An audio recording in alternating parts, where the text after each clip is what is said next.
go. Big Sales National Football Show. Appreciate all coming in. Please hit the like button, and I'll tell you right off the top, we are packed. We are absolutely packed. Today on the show, at 4:30, we will have our friend, Hall of Famer Warren Moon. We'll talk some Jalen Hurts. We'll talk some Geno Smith with him. In the 3rd hour, I should say, at 5:30 Eastern Time, we will have former Eagle and 4-time NFL Super Bowl winner, Bill Romanowski, will be with us, and we'll talk a little defense with him. We'll talk a little Jonathan Gannon with Bill Romanowski, get Romo's thoughts on the Philadelphia Eagle defense. Talk to him a little bit about the 49ers. He lives in the Bay Area.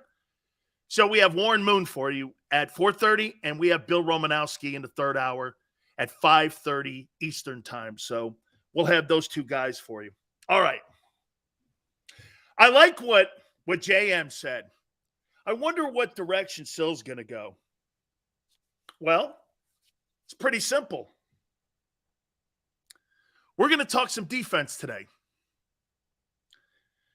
Bench Fletcher Cox. It's time. You know what? I had a conversation just a couple seconds ago with Xander. You know how tough that conversation is to talk about a player who has been so important to the success of a team, and to say you have to move on. It's the toughest thing for a fan base. Actually, it's the toughest thing for an organization, especially when you're talking about a player who's a borderline Hall of Fame guy. It's tough. We're not talking about a guy like Ben Simmons, who everyone wants to move off of. You're talking about a guy who has been productive, who has been a great team leader, who has been a guy that you've leaned on as your best defensive player for the last, 10 years? Fletcher's been a great football player. So before we continue here, I want you to know this. Fletcher Cox is one of my favorite players in the last 10 years at the defensive tackle position.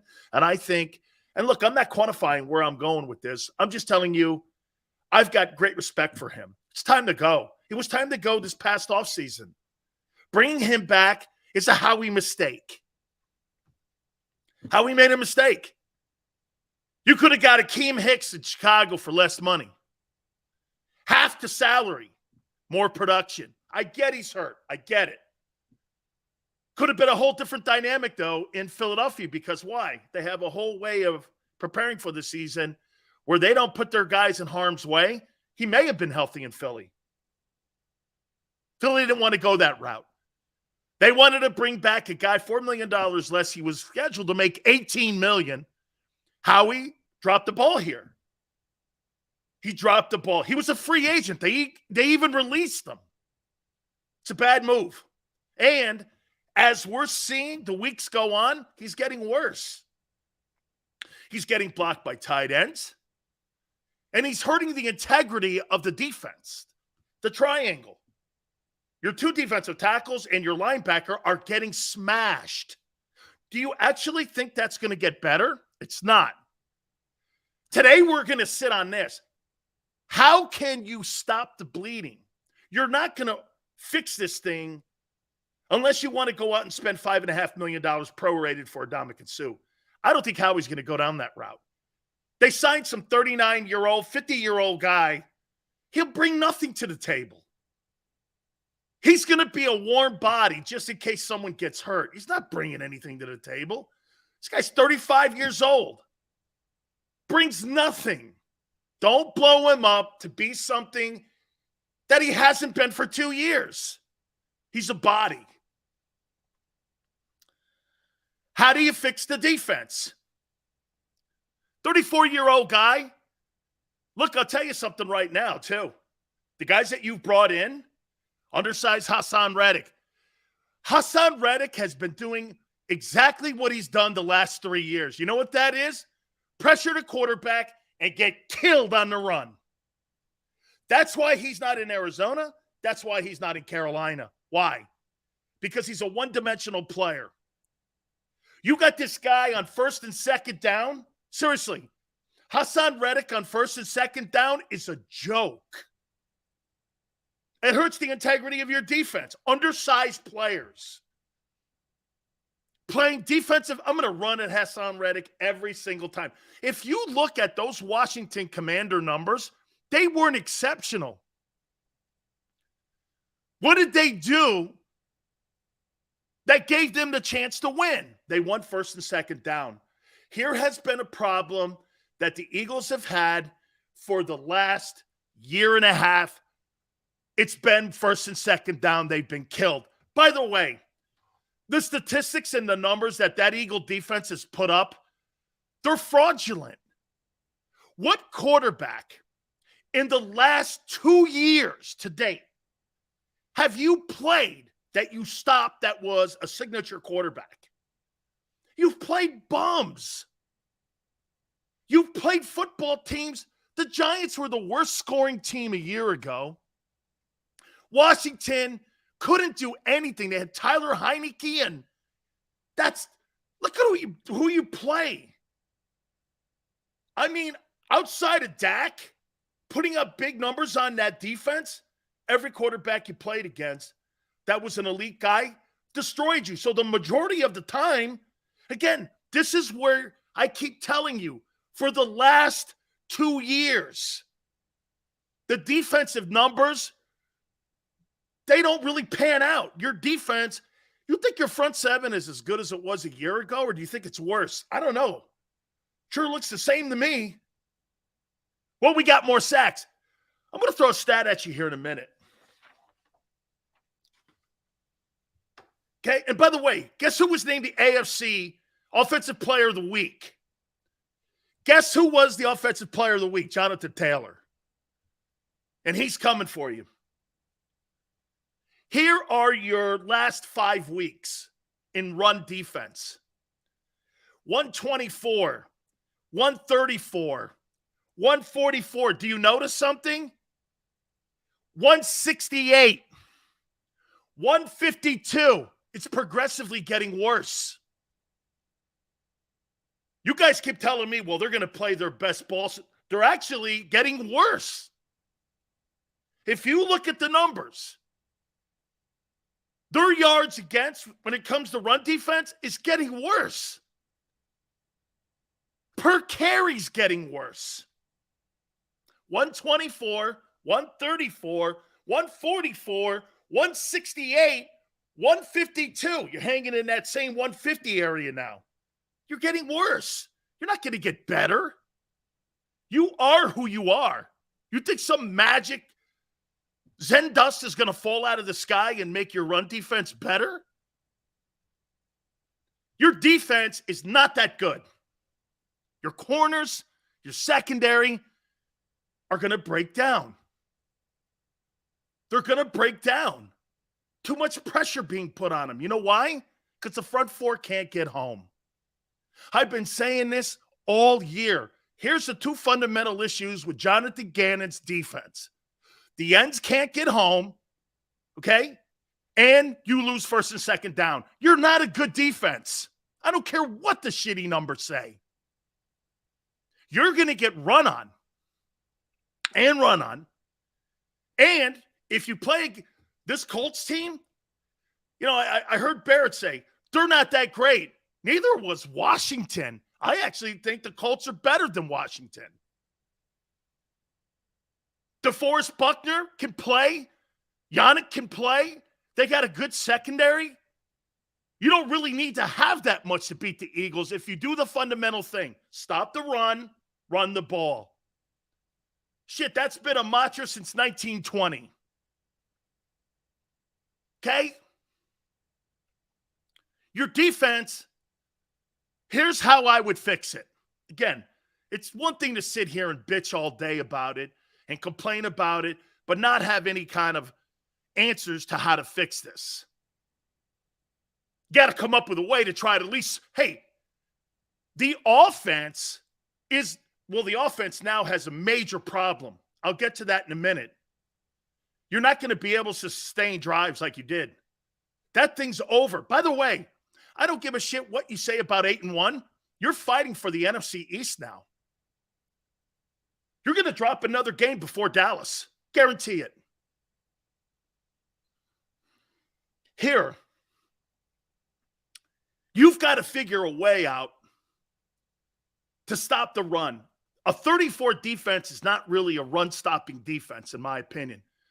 But you don't have the tackles right now to play 43. You just don't. And Gannon is in no way going to play a bear front. Because when you play a bear front, you're susceptible to plus 25-yard plays. He's never going to do that. And most notably, you know what he's never going to do too? He's not going to do a ton of run stunts. This guy doesn't believe in that. He just doesn't believe in it. Neil says, here's how you fix it. You blitz. Jonathan Gannon blitz? Really? Here's something else to add to this dynamic. According to Pro Football Focus, you're the worst tackling defense in the league.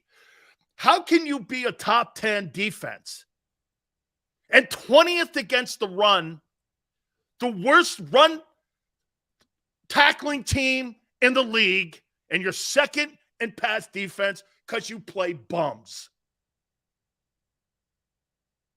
This has not reared its head for the actually, the best part of the team is the offense with Jalen.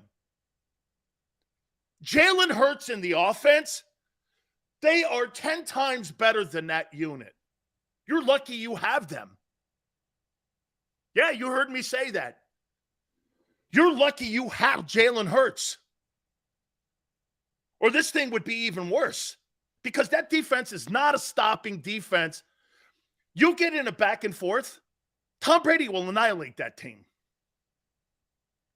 I can't wait to see what Rodgers does with Aaron Jones. Look at what Green Bay's figured out. Got to take the ball out of the hands of Rodgers and have more premium throws instead of him throwing every down. They ran for 200 yards against the Cowboys.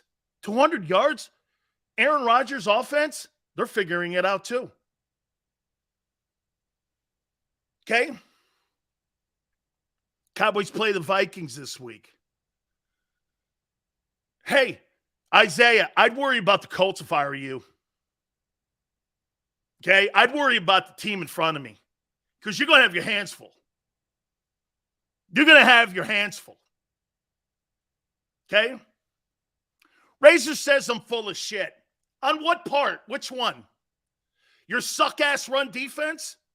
Your worst tackling team in the league? Which part am I wrong on? Fletcher Cox being crushed, non-productive, and overpaid. Which part of that's not true? Tell me. I'm interested. Tell me. And you're playing against probably the third best back in the league.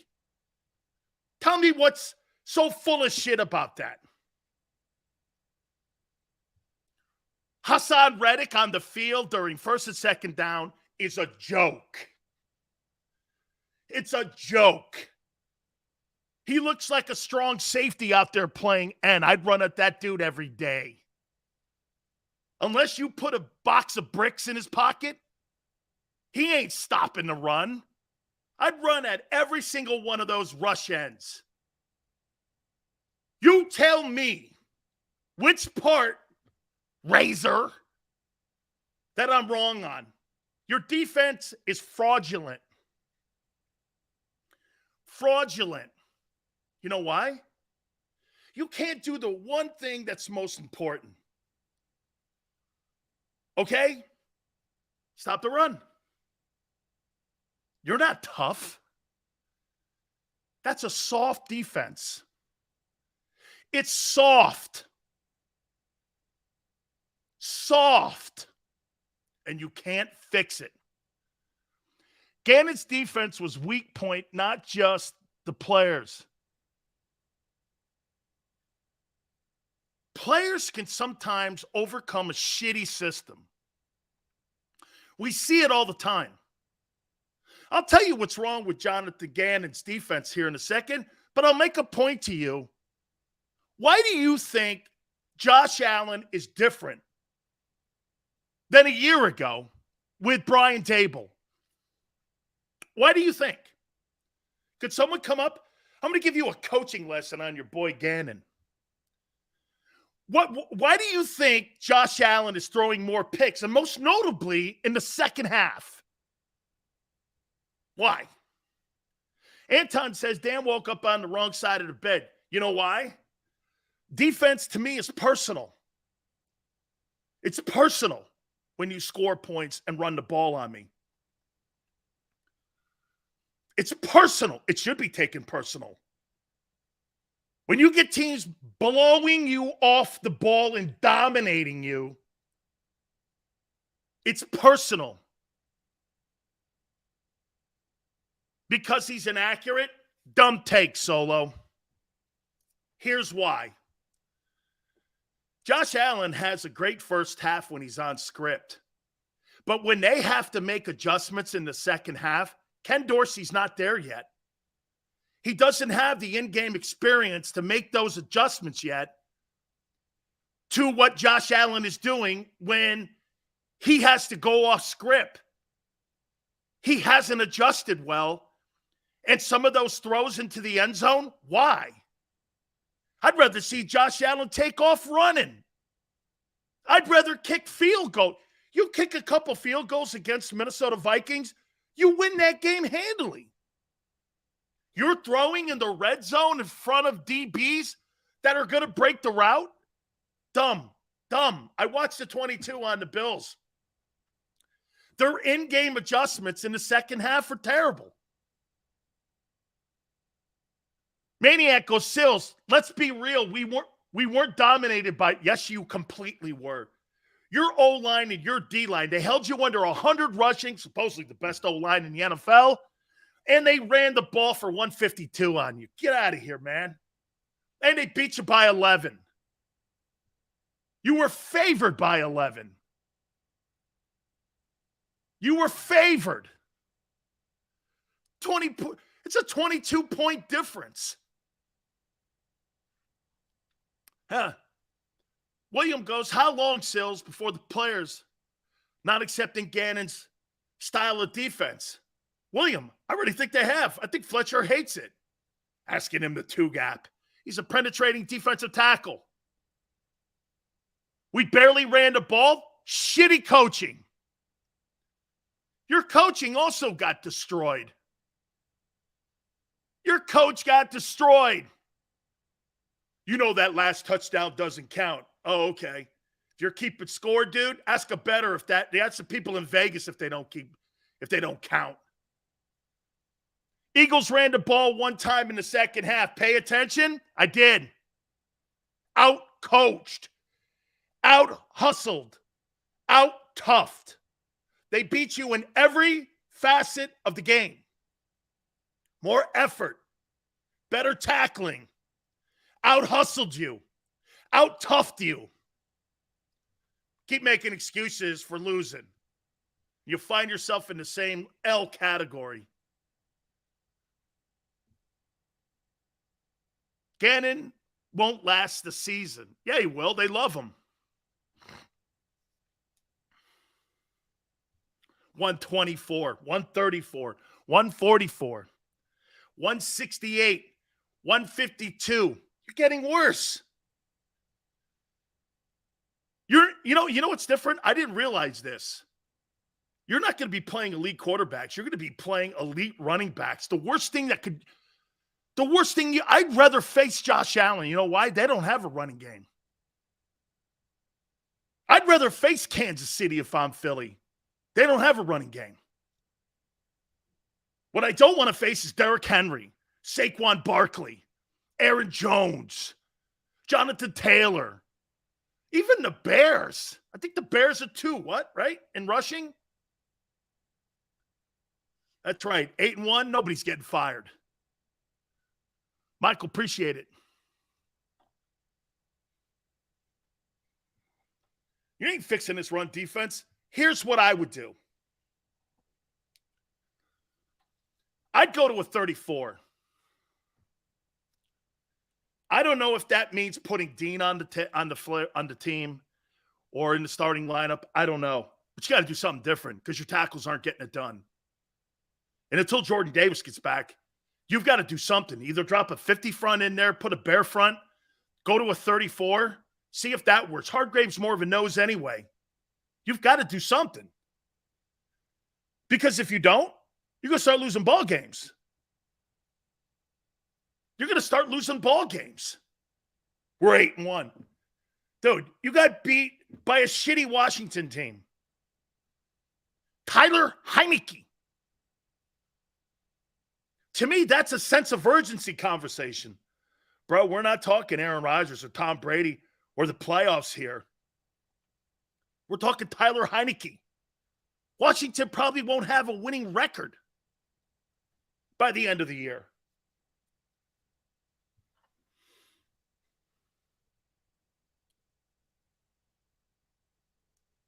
We don't have a nose anymore. Fly, I'm telling you. But again, here's one thing, Fly. You're right. Hargrave can play the nose. But Jonathan Gannon's not this smart. He's not that creative. I'm doing things and saying things right here, knowing full well he can't do this. He's not capable of doing this. He's not capable of doing Jim Johnson's style of, how do we figure out to put Hugh Douglas in a position to be successful? How can we do that? How can we make Jeremiah Trotter better? How can we do all those things to get all those guys in positions to be able to be successful? How can I get Corey in a position where he can be a destructive defensive tackle? That guy sits around, and you know what he does? It's like playing with the Rubik's Cube when you're a guy like Jim Johnson or a guy like Buddy Ryan. They sit around going like this. I got all these pieces. What piece fits the best? See, he can't do that. He's a plug-and-play DC. He's got a formula, and his idea is this. It's like a recipe. He has the recipe, and he's not changing that recipe. This guy makes lasagna. He's going to make lasagna one way, not 10 ways. He's not changing the ingredients. He's not going to go like this. Let's press coverage here. He may do that a couple times in disguise, depending on the personnel he lines up against, too. Okay? But he's not that creative. So to sit here and go, he should drop a 34, 50 front, maybe even a wide 9, I don't know. He's not that creative. This is going to be an ongoing problem here towards the end of the stretch run here. Okay? Damon, this is what I'm talking about. Look at what Damon just said. True story. Jim Johnson was out to dinner with his wife, grabbed a napkin and drew up a play. You could be in a conversation. I've been around. You guys ever hear of Bud Carson? You guys know who Bud Carson is? Okay? You could be in the middle of a conversation with Bud Carson. Bud Carson would go like this. Excuse me. He would write down a stunt or like a T stunt or something like that. And he goes, excuse me, what were you saying? In the middle of their conversations, they're thinking about ways to utilize their defense. The problem with Jonathan Gannon, and guys, I want to walk back something I said. It's not that you don't have good talent on defense. He hasn't put him in the right position to win. He hasn't put him in the right position to win.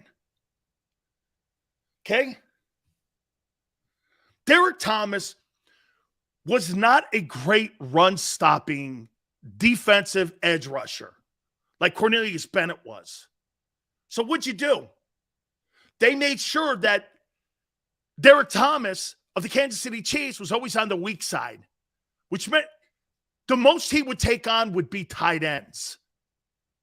He wouldn't be taking on like the 350-pound offensive tackles. That's something that Cornelius Bennett can do better. Cornelius Bennett is more set up for that. He's 256, 60, 6'4". Derek Thomas was not that guy. He was a smaller guy. So what did they do? They edge rushed him on the weak side almost all the time. And when they put him on the strong side, on the back side of the quarterback or the blind side, they always made sure it was in the short side of the field.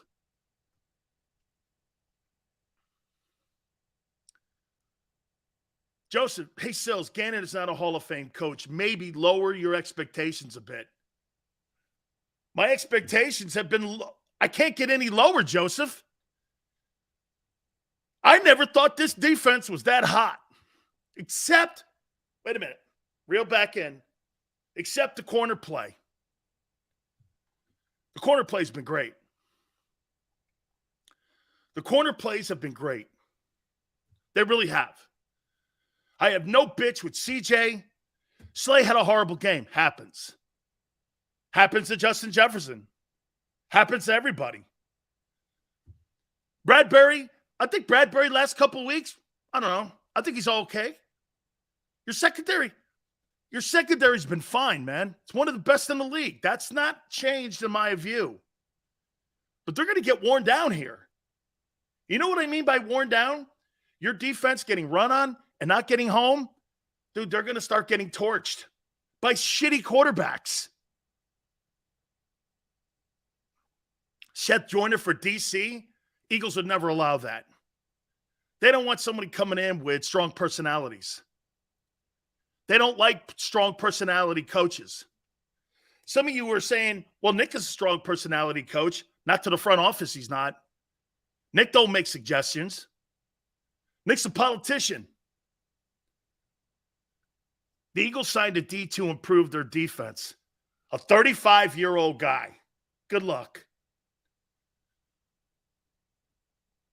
The players failed Gannon in the first half.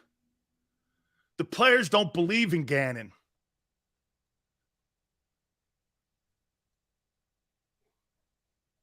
Joseph can play the nose. We'll see. Maybe. 6'4", 335. Dude, you're asking a guy to go in there and be a slug. I don't know how that's going to play out. I just don't. Hey, Sills, if we all get food poisoning, we'll can and change the recipe. You got food poisoning against Washington. All right. So we're going to continue to hit on this, but we're going to move off here because I got something else now we're going to go into. We're going to go on the other side of the ball. We're going to go to the offense. Have you noticed something the last 2 days, what I've done here?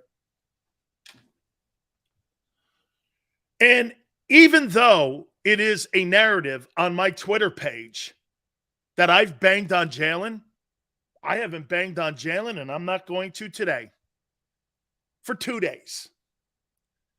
But yet it's some sort of narrative that I consistently bang on this guy for what's happened here. By the way, I'm off of Washington. I don't give a shit about that game anymore. I'm talking more about what's gone on in the 9 games. So I'm off of Washington. You have to have short-term memory loss. That game's in the rearview mirror. On the Indy now. It's on the Indy. That game's a lesson. The injury now to Dallas Goedert and what impact it has on the offense. Well, here's one thing's for sure.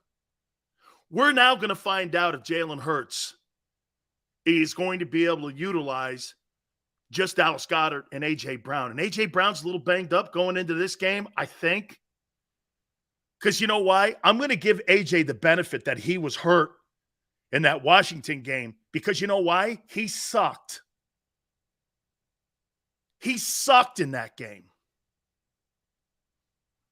So I'm going to give him the benefit. Because he's too good a player, right? He's too good a football player. I agree with you. He's too good a football player. What impact do you think he has? Let's think about that for a minute. He was Jalen's number 2 target. He's a player that has emerged as one of the top 3 tight ends in the NFL. And if you want to go further, he's probably the most complete. I've been saying this now for 6 weeks. He's probably the most complete because you know why? He's a better blocker than Travis Kelce. He's a better blocker, I think, than Kittle. He's a better blocker. I don't know. You know who he reminds me of? The kid Andrews in Baltimore. Those 2 guys are probably your 2 complete tight ends.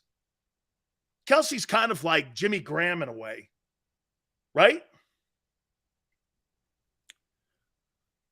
What's the one thing that you always counted on Dallas Goedert? Block and release. This guy had a little Gronk in him. What made Gronkowski great? There were 3 fundamental things that made Gronkowski great outside of having the GOAT as his quarterback. I'll tell you what, man. I'd beg Gronk to come and play for the Eagles. He ain't ever going to do that, but I'd have made a call to him anyway and go, hey, you want to play in Philly?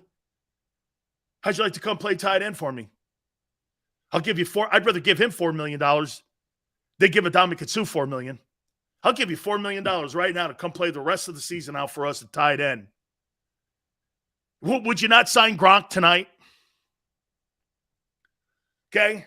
Gronkowski 6'6", 6'7". I'd look at if I'm Howie Roseman, screw Adama Katsu. I'm calling Gronkowski up and go, hey, Gronk, I'll give you $4.5 million, non-prorated, to play the rest of the season out, and you could be the number 2 when Goedert gets back, who's now been put on IR and he's out 4 weeks. I mean, he's most likely going to say no. He's most likely going to say no, but I'd still call him and ask him.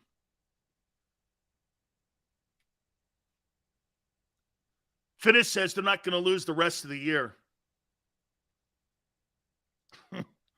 I would have said that if he got beat by a winning team at least. 85 thinks that the new guy's going to help anchor the defense. That's why a football player who's on arguably one of the worst run defensive teams in the Chargers, you think he's going to come in and help the Eagles. Why don't you guys do a little bit of homework? Do you know where the Chargers are in run defense? They're at the bottom of the league. But he's going to help. Magically, when he puts the green and white on, he's going to magically help the run defense, even though he couldn't help the Chargers out. Okay. Congratulations on that shitbag take. He couldn't help the Chargers out. Yeah, but he's going to help. He's going to help the Eagles out. Okay. He's going to miraculously turn into a younger Fletcher Cox. Jesus Christ.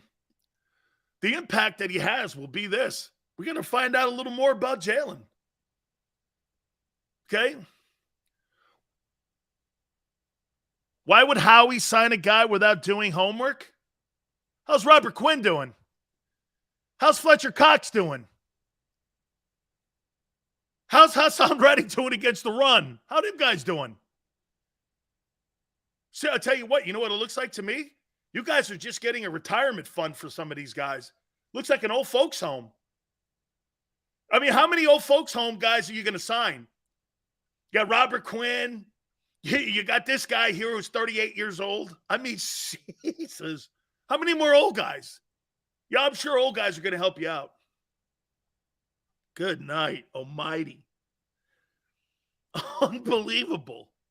By the way, Big Sale's quarterback rankings are today. Week 11 of the NFL.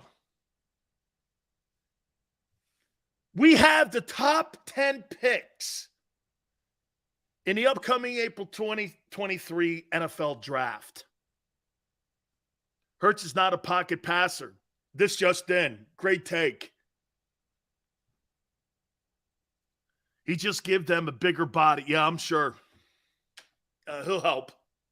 He couldn't help the Chargers, but he's going to help the Eagles. Dallas Goedert's loss is enormous. Now we're going to find out if this guy could carry a team. You got the Colts. Would you? Hey, how about this? Could somebody tell me what the point spread is in this game? Because I'm clearly going to take the Colts if it's over 7. If it's over 7, I'm taking the Colts in this game. Oh, my prop bet with Jonathan Taylor and their O-line, I would probably say 138, 140 on the ground. I'll take that bet too. Somebody tell me what the point spread is in this game. Guarantee you, but it's 6.5. I think the Eagles can win by that. Let's see if it gets bigger by the end of the week. It's 6.5. Okay. It's our front formation that isn't working. Gannon doesn't know how to use the line. He's a former DB coach. Sway says, I'm convinced you covered the Eagles to talk shit. Boy, Sway, who talks to you mostly when it comes to the Eagles in your market? Cheerleaders? So you like listening to people who don't tell you the truth. Or wait, I know what it is because Xander says this all the time about me.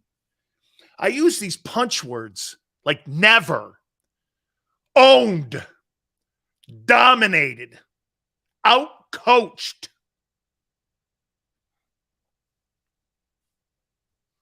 You see, those other places, Eagles would be calling them, this guy's being a little harsh on my guys. You're right. Dan Sileo, please come to the principal's office. Do you think you could be a little kinder on the Eagles, please? I mean, some positive talk. Positive talk? Last 5 weeks, they've been destroyed on the run. What do you want me to do, lie? No, and then my wife has to come in and go, you're going to have to start bullshitting a little more. So, you want to keep your job.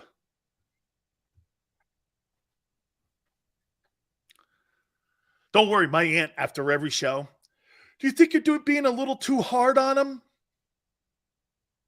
I don't know. I'm just being truthful. Yeah, but here's my aunt talking, but not everybody likes to hear the truth. Oh. You get tunnel vision? What the hell do you think an NFL season is, JM? It's 1 week at a time. You have to have tunnel vision. Because if you don't, you're going to be thinking about Washington rolling into Indianapolis. Dan's a shock jock. I have no idea in my 35 years what that's ever been. Shock jock. I have no idea what that means.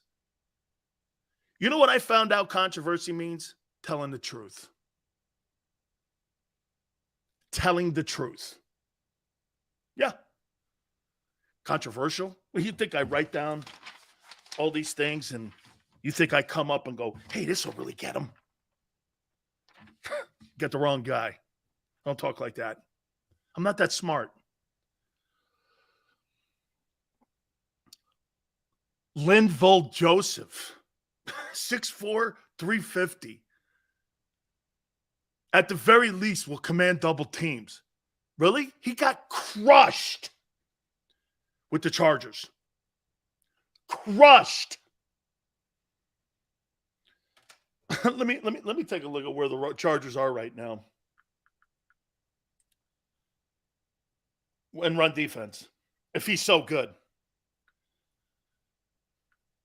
What is the ranking for the San Diego?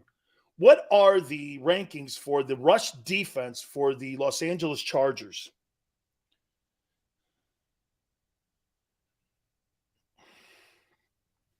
By the way, the best rush defense can't be the 49ers, is it? Oh, it is. Do you guys play Tennessee soon?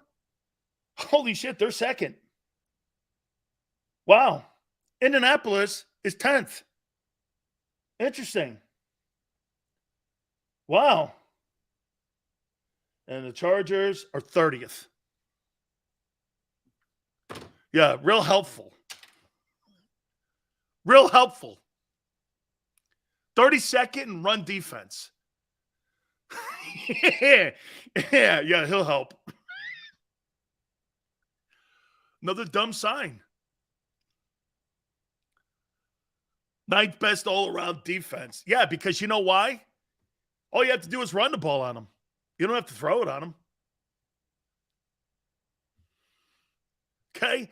My point is, he hasn't played this year. He was on the shittiest defense, run defense. Don't you think the Chargers would have kept him if he was a productive D lineman? Oh, okay. He took the year off, so he's probably better.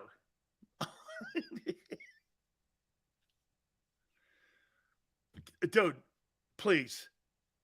What's his name? Linval Joseph? Thank you. I'll have another. What a dopey sign.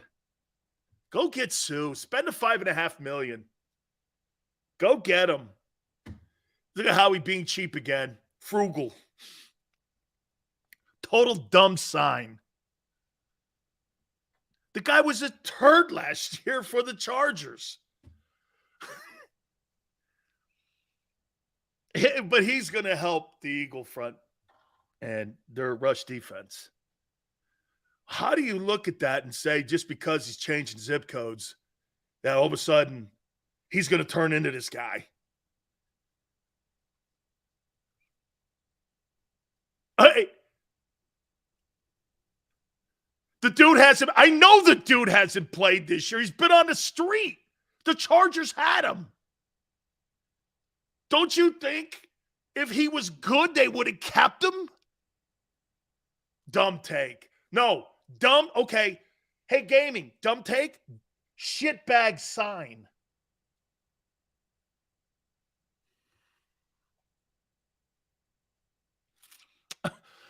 Sills was drooling over. Yeah, Robert Quinn can't be utilized correctly. Why? Because you're getting destroyed on the run.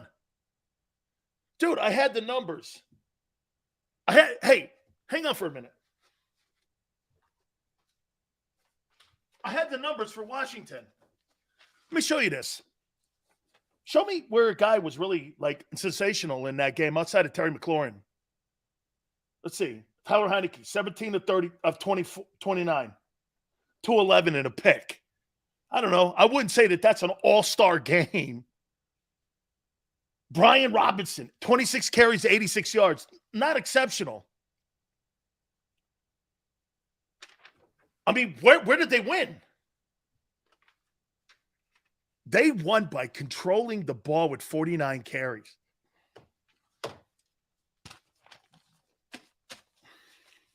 They didn't even have to have big-time performances from any. My point is they didn't have to have anybody. The Colts don't have to have spectacular performances to beat you or to beat your defense. They don't. These guys didn't. I don't see Tyler Heineke with 311 yards and 3 touchdowns or a guy going for 148. It was collectively done. Keep your offense in third and short. Run the ball on Philly, and you'll win. Totally a remedy.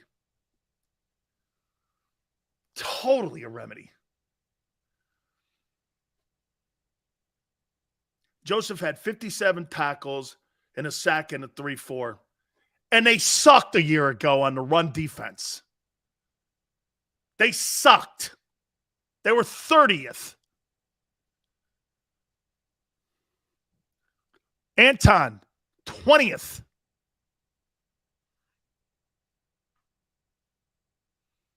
But the Eagles do have to turn the ball over 3 times in order for most teams to beat them. Well, you don't have Dallas Goedert now for a month.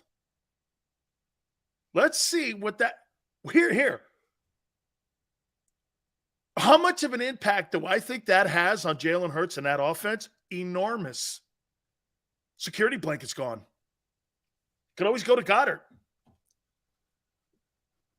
You're going to be almost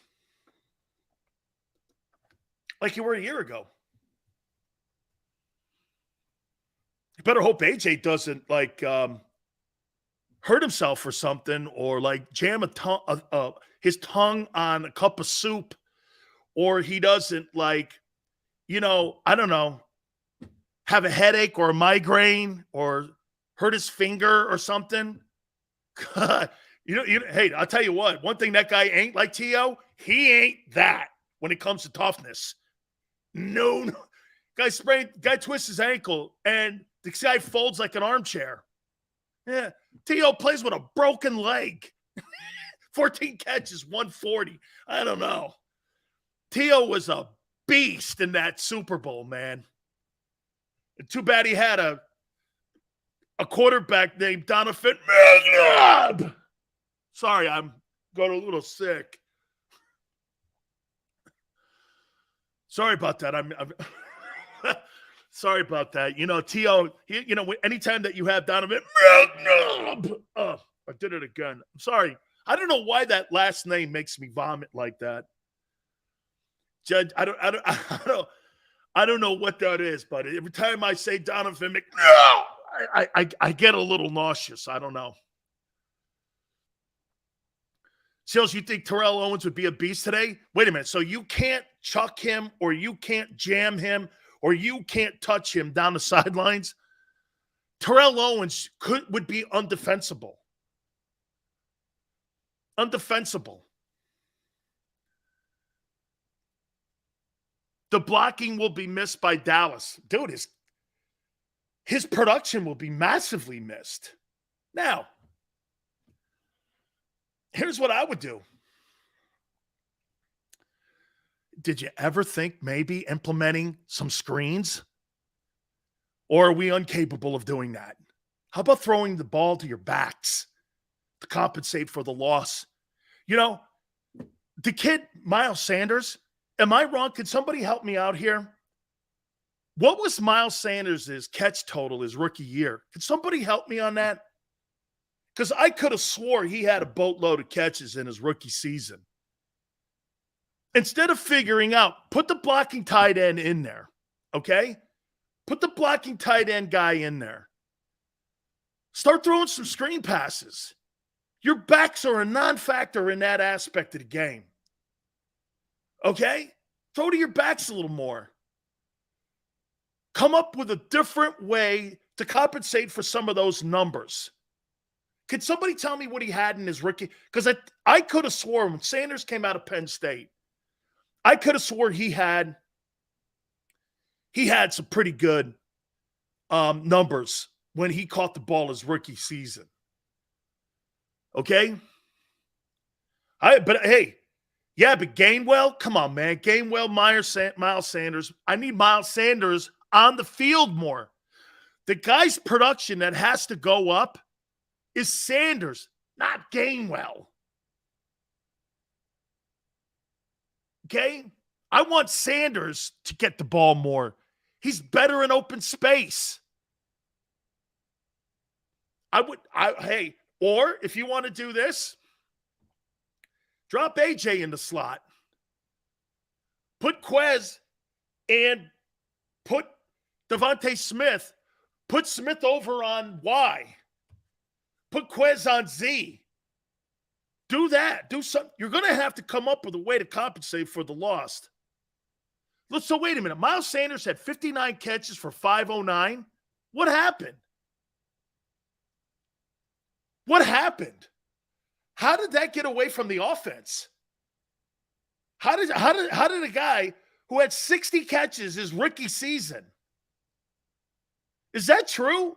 Miles Sanders had 50 catches for 509? Is that true? Sway goes, bro, the offense isn't the problem. Oh, it's going to be. Oh, it's going to be. It's going to be. That thing has to be. Your center's hurt. Your left tackle's hurt. Your tight end's out. Your number one wideout is banged up. You think this is going to get better as the season goes on? Can I tell you what another fundamental mistake that the Eagles made? Why don't you sit Jordan Mailata for a couple weeks once he hurt his shoulder? Instead, you know what you've done? You've allowed this guy to play the entire season at 70%. And good edge rushers are beating him. So they figure, well, I'd rather have a 70% Jordan Mailata than Jack Driscoll. And you could put Andre Diller out there because he was hurt. And so you've got a left tackle playing at 70%. You could see it when you watch the 22. It's not that good right now, especially with the big speed edge rushers that get to his outside corner. He's not very good at it.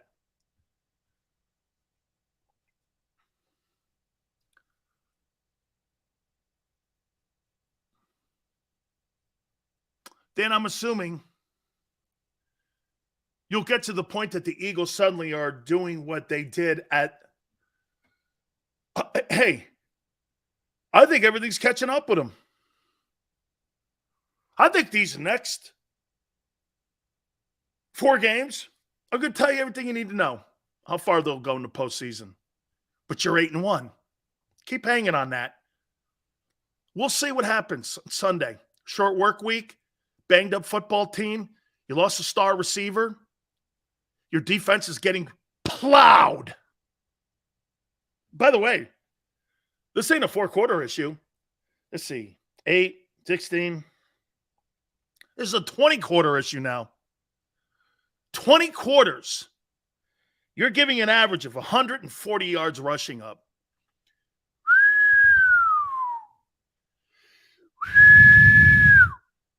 8-1, baby. Funny, you don't look like the best team in the league. Linval Joseph, 62 tackles in 2020, playing on the shittiest run defense in the league, Razor. I don't. He had 62 tackles on the 30th ranked run defense. Yeah, congratulations. He piled up a lot of stats so much, they dumped his ass. Congratulations. Great sign. Go get him, Howie. Another turd sign. Linval Joseph, 38 years old, 62 tackle seals in 2020. Wait a minute. It's 2022. You're giving me stats from 2 years ago? Woo, yeah. Yeah, 2 years ago stats. Congratulations to you. Well, he was a hell of a player when he was 36. Oh, man. So you gave Fletcher Cox $14.5 million. Why? Well, because, hey, Xander did it for me, and he's right in a way. Says I can't talk shit on Fletcher. I get it. That's why I'm here. Move on. It's the NFL, man. Don't ever get tied into the name on the back of the jersey. Nobody cares. That's what the Patriots do. They make the tough cuts. See you later. Chandler Jones even. They shouldn't have moved off him. Belichick said, screw it. I won 3 more Super Bowls. Richard Seymour. My boy Fletch. I know, man. How you doing? I've never seen a guy. The guys, you know what? Seriously, you know what he should do at the link right now? He should sell like tickets at the turnstile. Because I can't tell which one's the turnstile. Fletcher Cox or him. I mean, he's a turnstile. It's what it is. Happens. Once again, though, I want to do show respect for him. I mean, be kidding aside. Fletcher's getting a green jacket, dude. Seriously, it's 6 Pro Bowls? I don't know. You could make a conversation Hall of Fame. You could make a conversation. Who was the second best defensive tackle during the Aaron Donald era? I don't know. Who was better, Ndamukong Suh or Fletcher Cox? Probably Fletcher. Suh had that one huge year where he had 10 sacks in Detroit. I think Fletcher Cox is a borderline Hall of... I would make a case for him.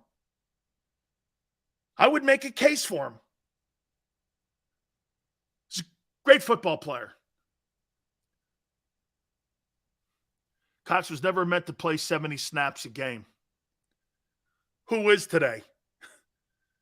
I mean, by the way, this is one of the arguments I've always had, even with Xander, and I've had it with Sapp. Aaron Donald, do you see what he is doing right now this year? He's getting destroyed on the run. Run at him. He ain't that hot playing run defense. Watch this. He's on a football team right now that's getting annihilated against the run, and he's going to have his stats, 8 TFLs, 11 or 12 sacks. But it's like Kirk Cousins stats. It's what you guys tell me, even though Cousins is 8-1 now. Turnstile, Casby. You must be dude, never fall in love with your players. Fall in love with your team. Okay? Then you never get your little hearts broken where you have to have a tearaway jersey on the back with the name on it, and you could just keep the Jersey Eagles. This is about the emblem. It's not about the player. No one cares. Owners don't. GMs don't. What, you think Howie Roseman does? Howie likes to save face, or he wouldn't keep Jalen Reagor. He's a turd.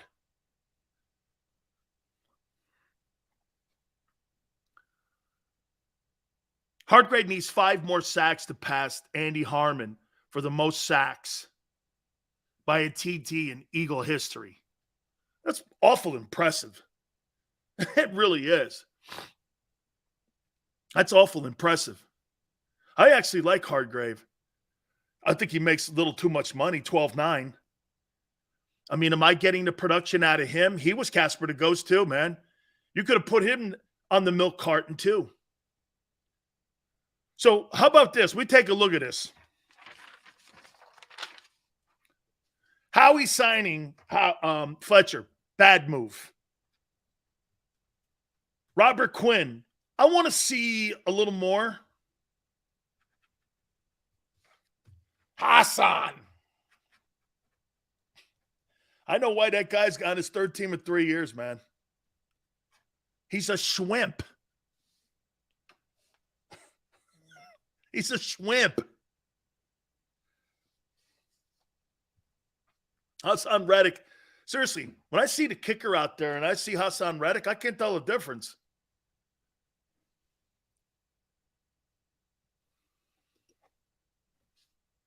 I think he wears a size 9 foot. ESPN analyst not beating Nick. Oh my God. Wait a minute. I never thought of this. The Eagles are playing against Dan Sileo on Sunday. Jeff Saturday was in a booth, or he was in a studio 2 weeks ago, and he was talking shit actually on the Raiders. I've never seen a guy post something on a Twitter page, call the Raiders out, and then go beat them. Okay? Yeah, I think the guy, I think Hassan Reddick has a size 9 shoe. Sounds like you like Hassan Reddick. I would never have signed that guy. Seriously, really? He needs about 72 White Castles in his pocket. Okay? Some bricks for shoes or something. He's not very big. Hurts got bad at home on Monday night. Well, no. I haven't said anything about him yet. Well, we're going to get there, though. Top of the hour. We got the quarterback rankings. 124, 134, 144, 168, 152. That's the run defense. And by the way, Jonathan Taylor was the AFC Offensive Player of the Week with 22 carries for 147. He must be licking his chops watching that game film. He must be licking his chops. I can't wait to get in there and play. He must be good. Dude, he must be licking his chops. He must be just going, oh, this is going to be another great week.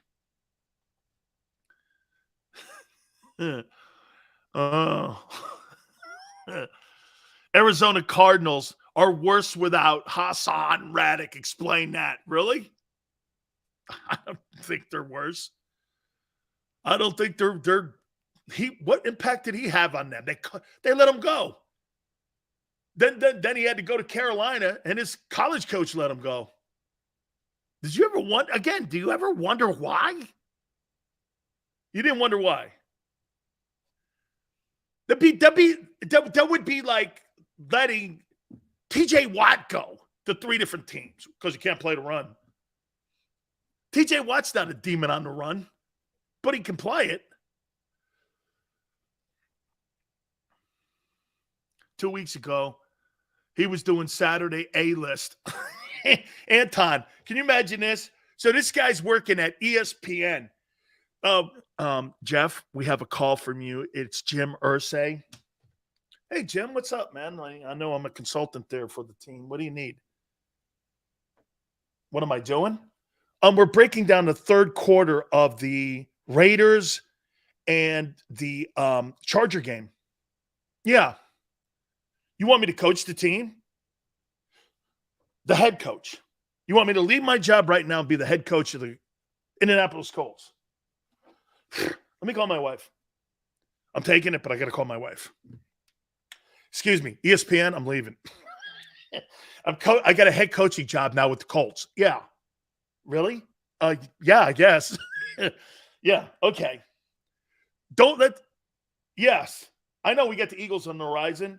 I'll beat them too. Holy cow, you guys are going to get beat by Lee Corso. Oh my God. Hey, don't let Lee Corso beat you, man. Holy shit. Warren Moon, 4:30 Eastern Time. Bill Romanowski, 5:30 Eastern Time. Seriously, guys, you can't let Lee Corso beat you. He can't. Oh, my God. Jeff Saturday's playing with house money. Irsay wants him to ram the shit into the Hey, dude, one game don't make you a coach. And Jim Irsay, he must be all popped up again. Yeah, man. You know, my guy, I told you. Here's Jim Irsay at night. I told you. What's wrong, Jim? I think I took too many oxys.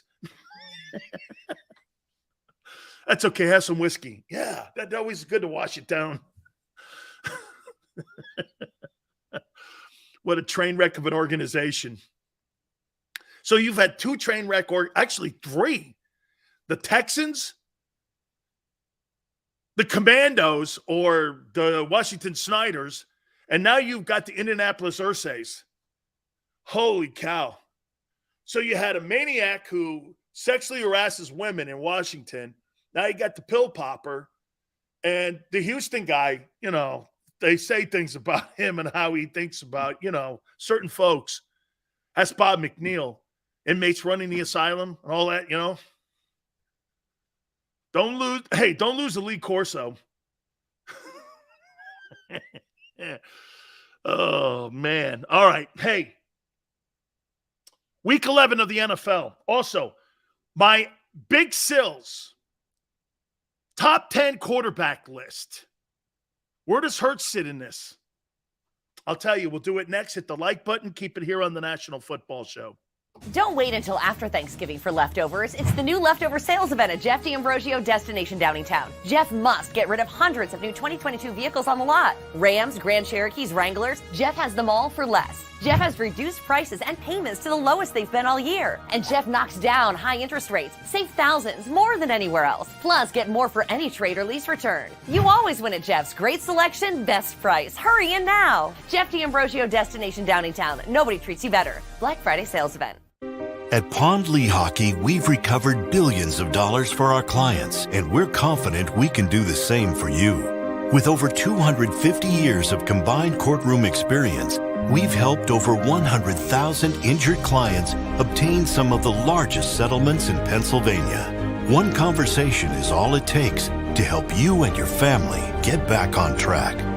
If you've been injured in an accident, give Pond Lehocky a call.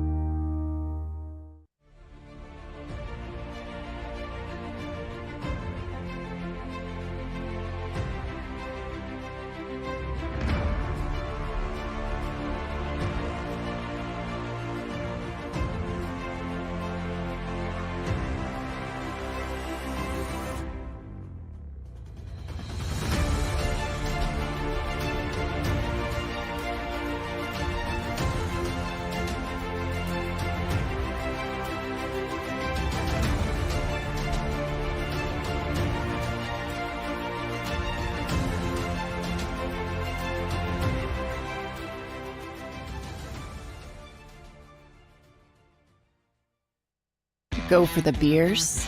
Go for the cheers. Go for the hit and the hits. Go for the scene. Go for the screams. Go for the gallery. Go for the win. Go to Ocean.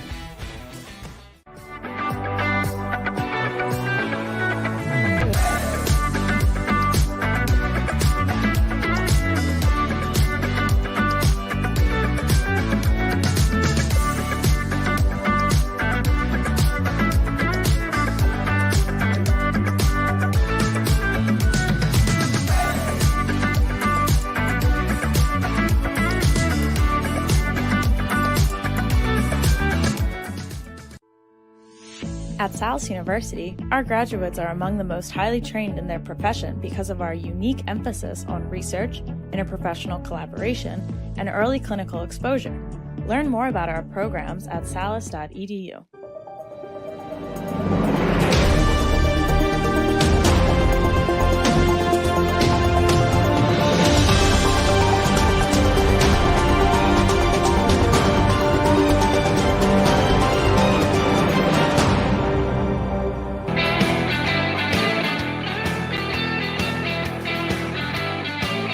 Big Sales National Football Show. Appreciate you coming aboard. Thank you guys so much. Warren Moon will join us at the bottom of the hour. I have my top 10 quarterback rankings. I do it every week. I want to get to it here in a second here. Tom Brady is coming. Do you really still think you're going to beat Tom Brady in a divisional round playoff game? Do you really believe this? You better get home field. I wouldn't want to see the Eagles have to go down to Raymond James. Looks like Brady in that offense is getting healthier. Uh-oh. Do you truly think you're going to go in? You better not drop any more games. Giants are right there. You want to know what good coaching is? Look at what Brian Dable's doing with Daniel Jones. Here's Xander, home field or not. I don't want nothing to do with Tom Brady in the playoffs. Man with common sense there. Yes. I'll take Jalen over. No. It's not Jalen. It's Jonathan Gannon versus Tom Brady. Really? Say it with me. Say it with me here. Jonathan Gannon versus Tom Brady. And Mike Evans, Chris Godwin, and Odell Beckham Jr. Say it with me. Leonard Fournette, Mike Evans, Chris Godwin, Odell Beckham Jr., and Leonard Fournette.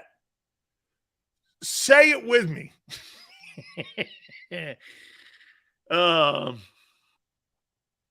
Say it with me. Yeah, okay. Yes, if fully healthy? Yeah, we'll see. Okay. Let me get to the Big Sills. Top 10 quarterback rankings heading into week 11. Number 10. The greatness, and I mean the greatness, of Kirk Cousins. Great win. He's 8-1 on the season. He's right on the heels, surely, of the Philadelphia Eagles and Kirk Cousins and his 8-1 Minnesota Vikings. For the first time in a couple weeks, couple names have come back to roost. Number 9, Tom Brady. Tampa Bay Buccaneers. The GOAT. That's probably going to be as much as going to be said about Tom Brady when his Hall of Fame conversation is in front of all the voters. Some guy's just probably going to stand up and go, Tom Brady, and then sit down. I don't think he has to say anything else. Number 8, Aaron Rodgers. I think they've figured out a formula. You know what it is? Throw the ball less. Run the ball more. It's working. The teams that figure that out are going to go far in the postseason. Look at the teams that are turning it around. Bucks and Packers. They're not doing it in the air. They're doing it running the ball. We cooked them already, Philly says. Yeah, and you got your ass kicked by a shitbag Tyler Heineke. Congratulations to you, Philly. Minnesota beat them. Can't use that as an excuse anymore. We beat them. And then you drop to a third team. Number 7. Geno Smith. How about the people in Seattle and Pete Carroll and Geno Smith's folks are now talking short-term contract? How about that, man? Good for Geno Smith, man. Number 7, Geno Smith, Seahawks. He's had a hell of a year. Number 6. By the way, we're going to talk to Warren Moon about Geno Smith here in a couple seconds at the bottom of the hour. Number 6, Tua Tagovailoa. Bro, he's in the conversation for the most valuable player award. He's playing great football. He really is playing great football. So here are my bottom 5 in the top 10 quarterbacks of the week. Kirk Cousins. Tom Brady at 9. Aaron Rodgers at 8. Geno Smith at 7. Tagovailoa at 6. Now, top 5 quarterbacks according to Big Sills heading into week 11. Number 5. Love this guy. Joe Burrow, Cincinnati Bengals. Number 4. Lamar Jackson, also in the MVP conversation. Here now are your top 3.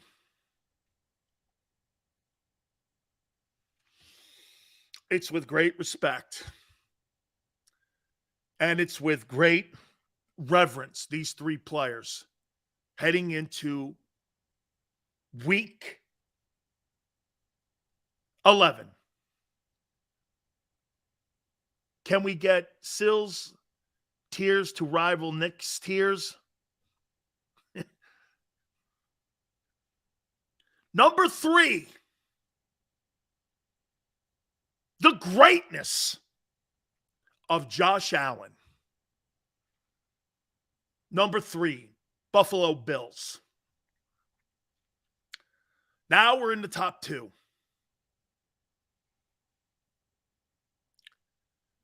To me, this guy here is just having a great year. He is having a great year.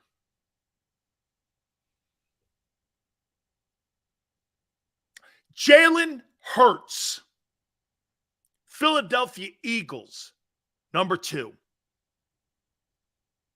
And number 1 is Patrick Mahomes. 2,900 yards heading into week 11 already. This guy's on pace for 55 touchdowns. Unbelievable. Here are your top 10 quarterbacks. Kirk Cousins, 10. Brady, 9. Rodgers, 8. Geno Smith, 7. Tagovailoa, 6. Burrow, 5. Lamar Jackson, 4. Josh Allen, 3. Jalen Hurts, 2. Patrick Mahomes, Kansas City Chiefs, number 1. There are your top 10 quarterbacks heading into week number 11. Brady and Aaron Rodgers have not been on that list in about 4 weeks. And now they're back in, and now they're starting to get healthier. The 49ers are starting to get healthier. Hey, man.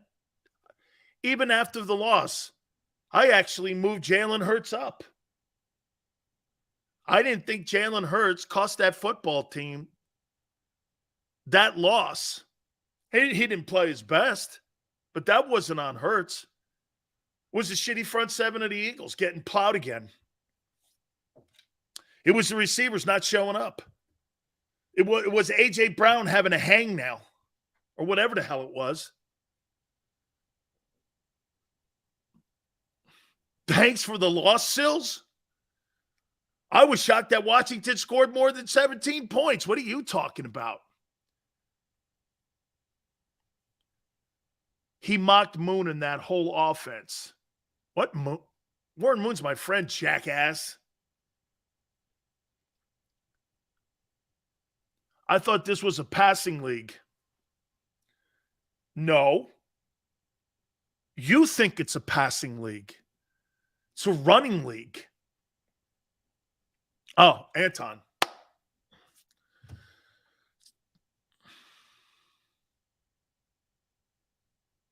Tua is undefeated, beating everyone. 45 passing touchdowns. Here's what's going on here. It is a passing league because that's what bettors and you guys like. But the teams that – how do you think the Tennessee Titans stay in competition and stay in the mix every year? Why? Because they have a prolific passing game?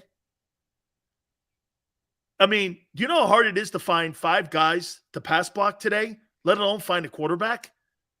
Most O-linemen would rather run block.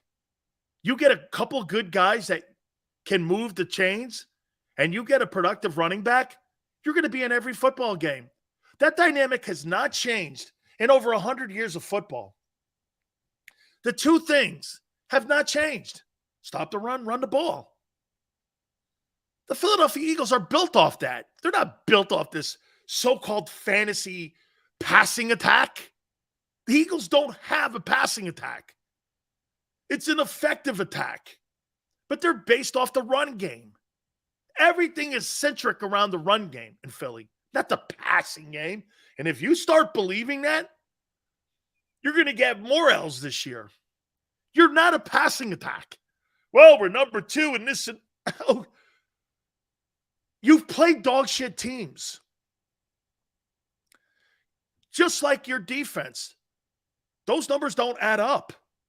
Well, we give up this amount of points. Yeah, because you play non-productive offenses. And when you do play against a coach that knows what he's doing, they're going to beat you. Your front seven's not that good. It's not. You think this front seven's better than it was a year ago? Where? Hassan.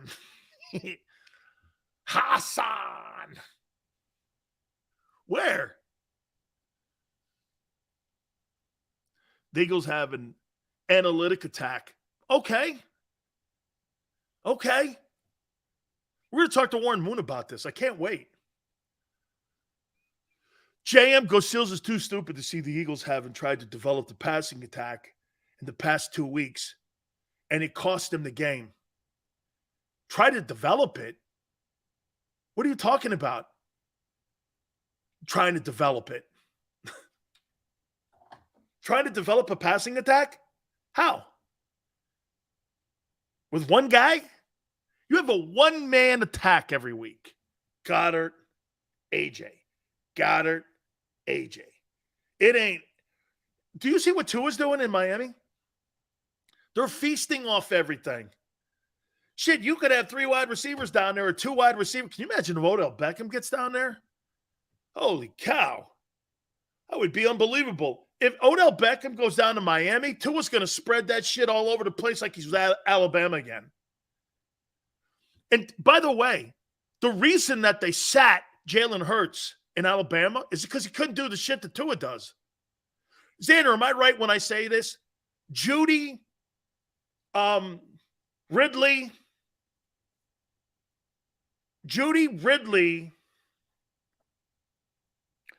I think I want to say Devontae was a freshman, and I think Waddle was there. Okay, I think so. He knew how to spread them all around. Jalen's never been that guy. He still isn't that guy, actually. Devontae will have 150 on Sunday. Well, I sure hope he picks it up because the last 4 weeks he's not. He's been terrible in yards. Not his fault. Quarterback can't find him. Maybe now with Goedert out, well, then again, they're going to have to find him. With Goedert out, he's actually done nothing the last month. Has Devonta Smith. Nothing. Here. Let me double check that.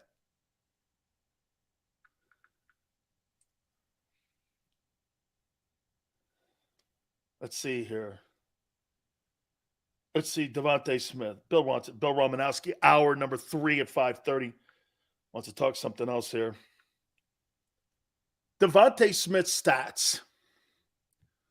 Let's see what he's doing. Whew. These are some big time. Look at this here, man. So here's the last 4 weeks of Devonta Smith's numbers. 39 yards, 22 yards, 23 yards, 44 yards in the last month and 2 touchdowns with a combined 18 catches. Let me double check that. I got to make sure that I got to make sure I'm right on this. Let's see. 18 catches for, let me see. Can I add this up here? 39, 22. I mean, there's really not a lot to add. 23 and 44. Okay. Thank God he's over 100 in the last month. Okay, so he's got 128 yards on 18 catches in the last month and 2 touchdowns. Horrible. Don't tell me you're of some passing offense. No, but he'll have 1,000 yards this year. How? How? You don't get him involved. Waddle has a quarterback.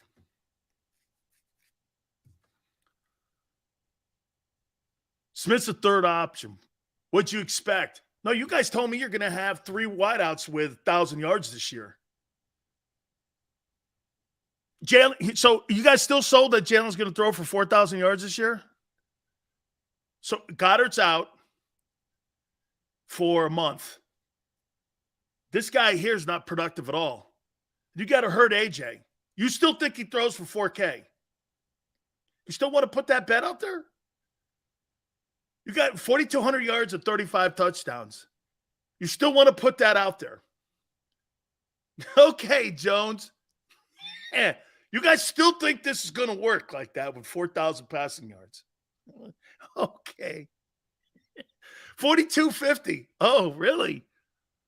If I were you, I'd worry about that run game getting better. He ain't throwing for 4,000 yards, man. What are you, crazy? Nobody told me that? Are you crazy? I had everybody telling me 4K, 55 touchdowns, 900 yards rushing. Shit, man, we were going off the page here. Everyone's telling me first 4 or 5 weeks of the season, you still want to go there, Sills? I'm like, yeah, I'm pretty good with it. Oh, yeah, but now you know what we'll do? We're going to go back to total touchdowns, rushing and shit like that. You better hope he gets a lot more rushing touchdowns.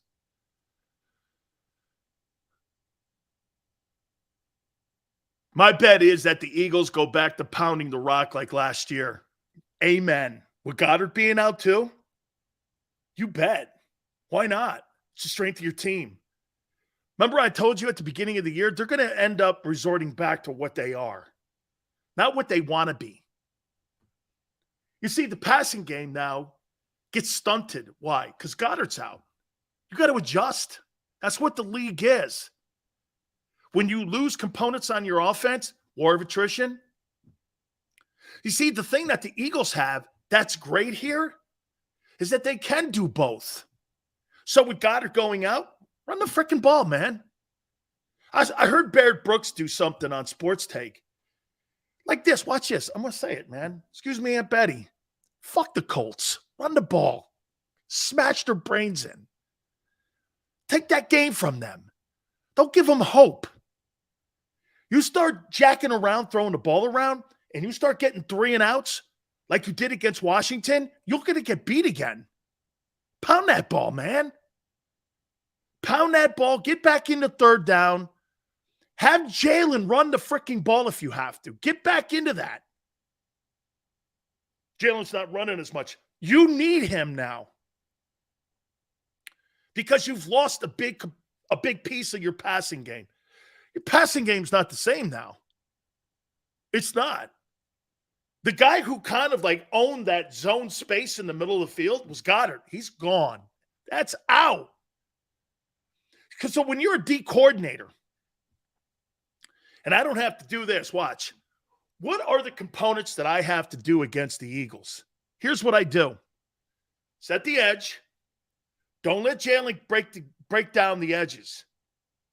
Stop the run. But before I had to do this, that damn Goedert coming off the line of scrimmage, he's a weapon.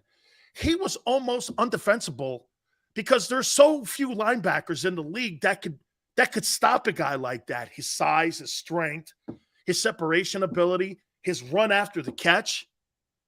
He drops a few more passes than Zach Ertz, but he's better. He's a better player. A better player. Hey, Xander. Warren has to do 145. So just tell him that it's cool. It's cool. We'll do 145 with him. Yeah.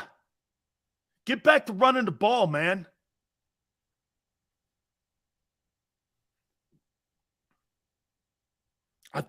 No question about it. Okay? They got to get back to doing this. Because look at the gauntlet of teams that you have with backs coming into the game. And you see this number here? Let me tell you what a coordinator's doing. Indianapolis Colts are doing this, and Jeff Saturday's doing this. Jeff Saturday's a former old lineman. He knows this. He's going to go into that defensive meeting, and you know what he's going to say? This team's getting tired. You're getting tired because you're older in the middle of the defense. TJ Edwards was terrible in that Washington game. They're getting tired. And you go like this. Sills, how do you know that the defense is getting worn out? Easy. Look at the production. 124, 134, 144, 168, 152. You're starting to get worn out. Okay?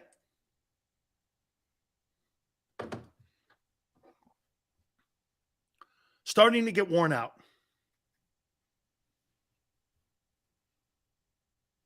You're getting tired.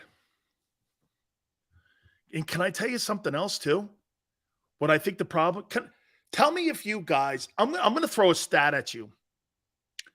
And I want you guys to tell me if you buy into this. I was told this by Dave Wannstedt and Butch Davis and Jimmy Johnson when it came to defense. Their philosophy was this, and they had a young team.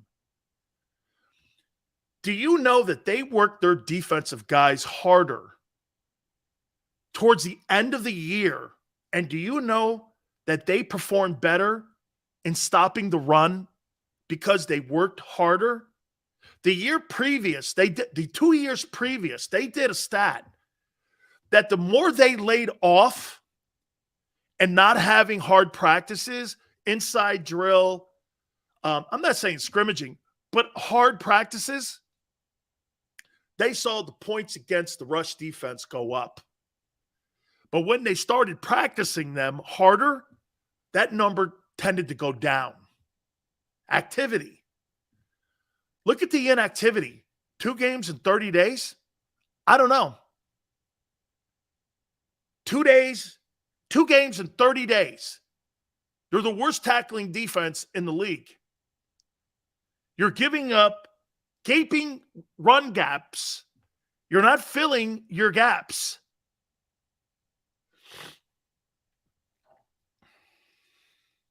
Okay? Do you think it's the lack of production? I would say this, not so much production, but activity. This team hasn't played a lot of football. Okay, in the last month.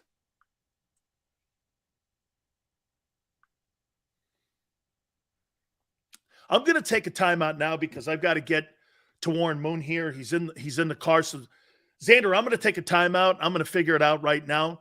Let's see if we can get him on right now. I'm going to check it out with him right now. So please hit the like button. Keep it here on the National Football Show.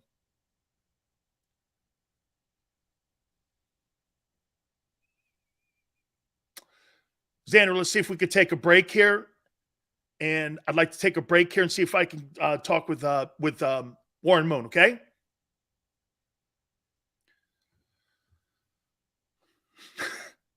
Live TV. Xander, let's take a break.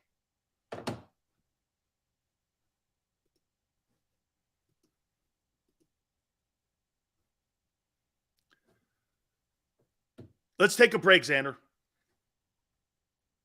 Don't wait until after Thanksgiving for leftovers. It's the new leftover sales event at Jeff D'Ambrosio Destination Downingtown. Jeff must get rid of hundreds of new 2022 vehicles on the lot. Rams, Grand Cherokees, Wranglers. Jeff has them all for less. Jeff has reduced prices and payments to the lowest they've been all year. And Jeff knocks down high interest rates. Save thousands more than anywhere else. Plus, get more for any trade or lease return. You always win at Jeff's. Great selection, best price. Hurry in now. Jeff D'Ambrosio Destination Downingtown. Nobody treats you better. Black Friday sales event. At Pond Lehocky, we've recovered billions of dollars for our clients, and we're confident we can do the same for you. With over 250 years of combined courtroom experience, we've helped over 100,000 injured clients obtain some of the largest settlements in Pennsylvania. One conversation is all it takes to help you and your family get back on track. If you've been injured in an accident, give Pond Lehocky a call.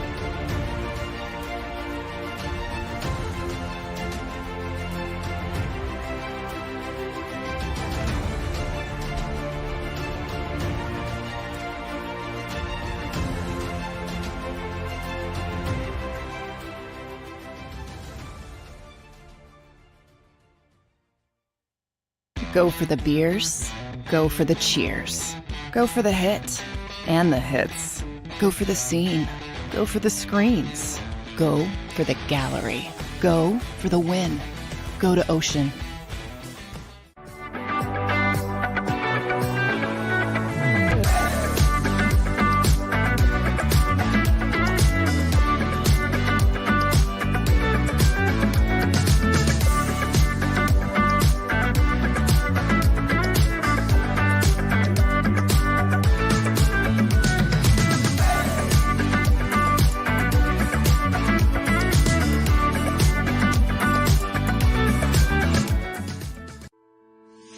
At Salus University, our graduates are among the most highly trained in their profession because of our unique emphasis on research, interprofessional collaboration, and early clinical exposure. Learn more about our programs at salus.edu.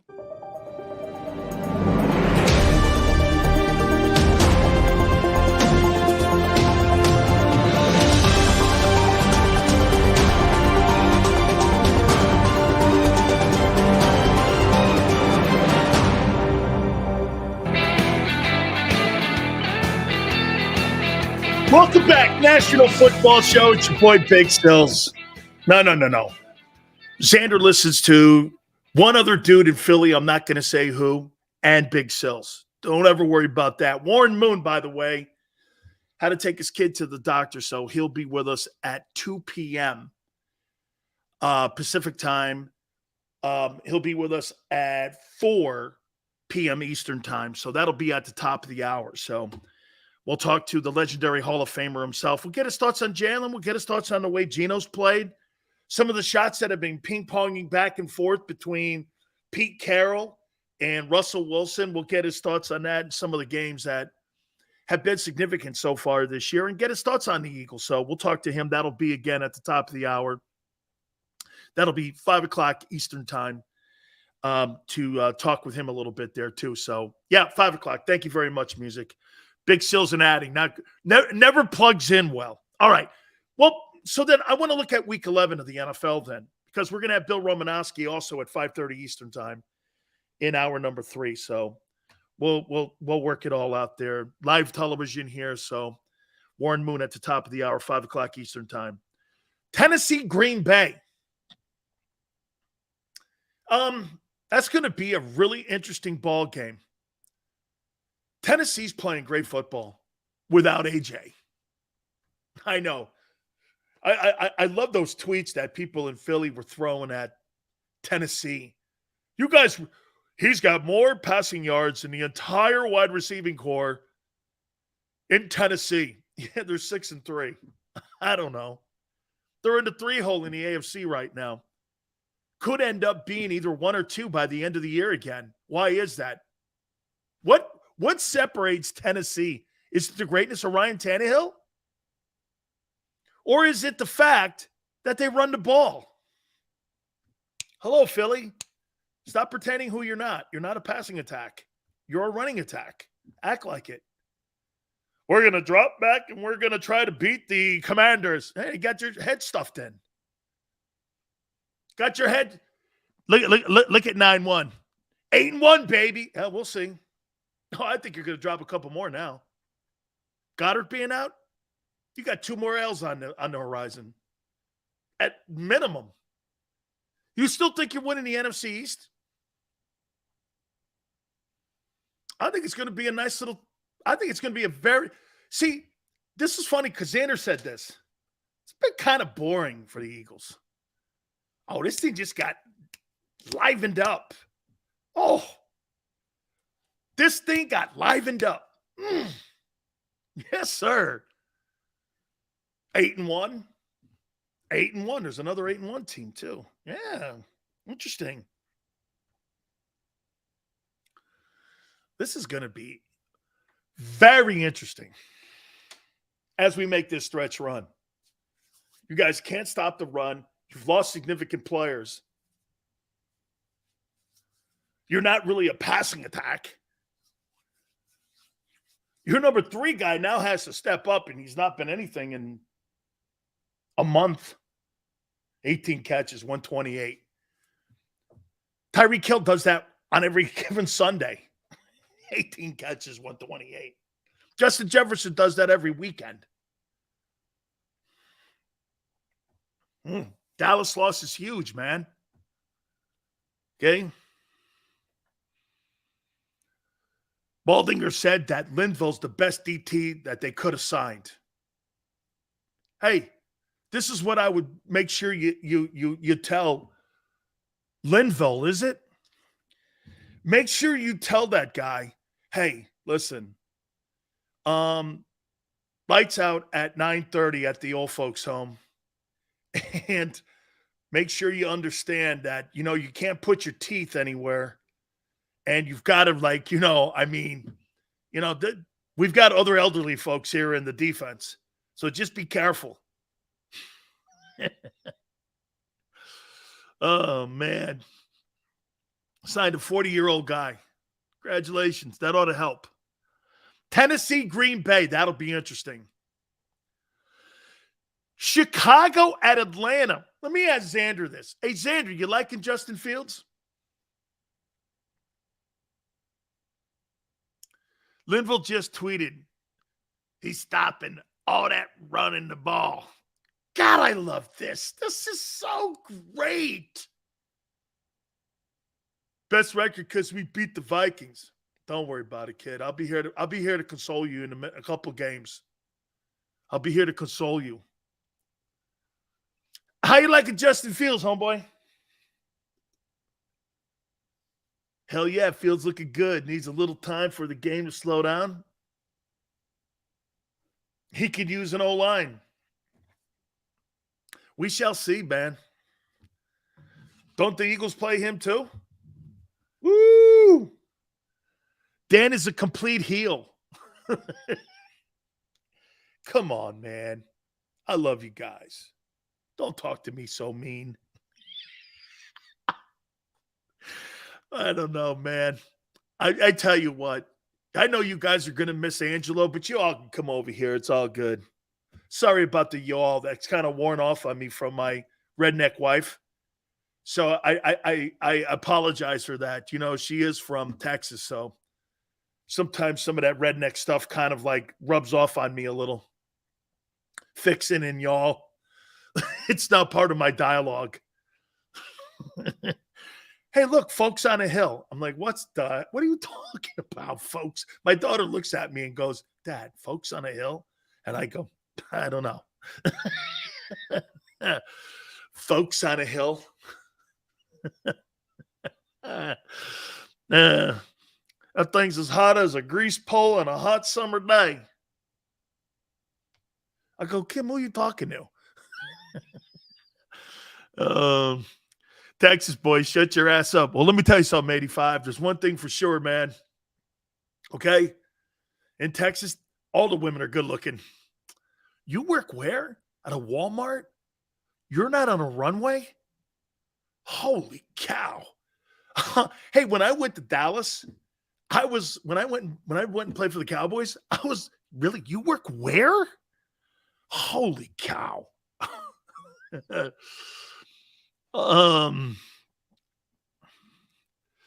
You are going to get, that's why I said it low, Steven. If you noticed, I didn't say it loud.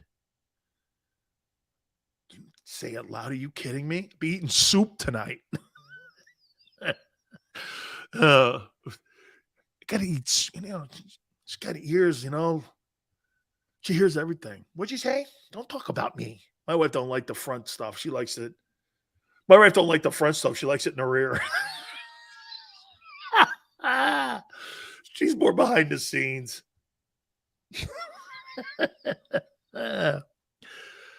Carolina at Baltimore. Baltimore's got to win games. They got to keep winning, man, to stay pace with what Kansas. I think Baltimore probably end up winning the number 2 seed. Okay. I think they'll probably end up the 2 seed, but Tennessee's still right there, man. Cleveland at Buffalo. Do you know that Deshaun Watson's now practicing? He's in the building now. And the first week, and he's practicing with the team actually too. So the first week that he's eligible against the Texans, of course, he's going to be ready to rock. Buffalo rights the ship here and gets it done. Soup now for sure, you think? I'll give you guys an update on my Twitter. Soup it is. And I've got to make my own chicken noodle probably. Detroit at the Gigantes. How about Dan Campbell, man? Mr. Ankle Eater. Mr. Ankle Eater getting it done, right? I ain't going to eat your ankles and, you know, we're going to go in there. Fuck you. I think they won 2 in a row, right? The Giants. Dude, are you buying the Giants? Brian Dable has done such a great job with Daniel Jones. He is getting the most out of that guy. Don't you agree? Brian Dable is a slam dunk NFL Coach of the Year. I mean, I thought that, you know, I know what Pete Carroll's doing too. I think it's Pete. Look, I think Nick's in it. I think Nick, Pete, Brian Dable, shit, man, the guy with the Jets maybe too. I don't know, man. Mike, buying the Giants, I mean, surely the quarterback is going to be asked to have to win a game, right? He's going to have to win a game. Look at JM. JM. JM. Let Big Sills help you out on something. What's Sirianni's nationality? JM. What's Sirianni's nationality? Come on. We defend our own. Saquon's good. Okay. A.J. Brown has a brute. Maniac. Not very nice. You made me read a little bit of it, and now I'm embarrassed. Marcos, he's Italiano. Remember this, Marcos. If he's a brother or if he's Italian, we're related. we're related. Somehow, we're related. Or if he's Latin, we're related. Moses Malone could be my cousin, as far as I'm concerned. Okay? The Raiders. Do you fire Josh? Oh, my God, I got a great one for you here. Raiders at New Orleans. Boy, I'll tell you what, man. Please keep losing New Orleans. Do you bring Josh McDaniel back? Let me ask you this. Do you bring Josh McDaniel and Derek Carr back? Or do you let – Derek Carr's not the problem. And he's not the problem. He's not the problem in Las Vegas. But there's talk of letting him walk. Derek Carr and Jimmy Garoppolo. What if Garoppolo wins the Super Bowl? Or he gets there? You're going to let Derek Carr and Jimmy Garoppolo walk as free agents. I'll tell you something about that whole thing, too. Let's take a look at that for a second on quarterbacks that have changed zip codes. How's the Russell Wilson thing working? Good or bad? Who else changed zip codes? How's Matt Ryan doing in Indy? How's Carson Wentz doing in Washington? Guy just lost his gig. Who else made a move? All these guys that have made these moves to go to different teams. I mean, has it really worked out? Not really. I mean, Baker Mayfield, Carolina. How's that worked? I don't know about signing free agent quarterbacks, right? I'm just saying. I mean, Mariota looks. Hey, Marcus Mariota ain't the future in Atlanta. Andy Dalton. I mean, look at these guys that made all the moves. Not really. It's not quite Stafford and Brady, isn't it? Jets in New England. This will be an interesting game. I don't know, man. That's going to be an important game for the Jets. They got a big win on their schedule. Jets in New England. It's in Foxborough. That's going to be interesting to watch. Washington at Houston. Holy cow.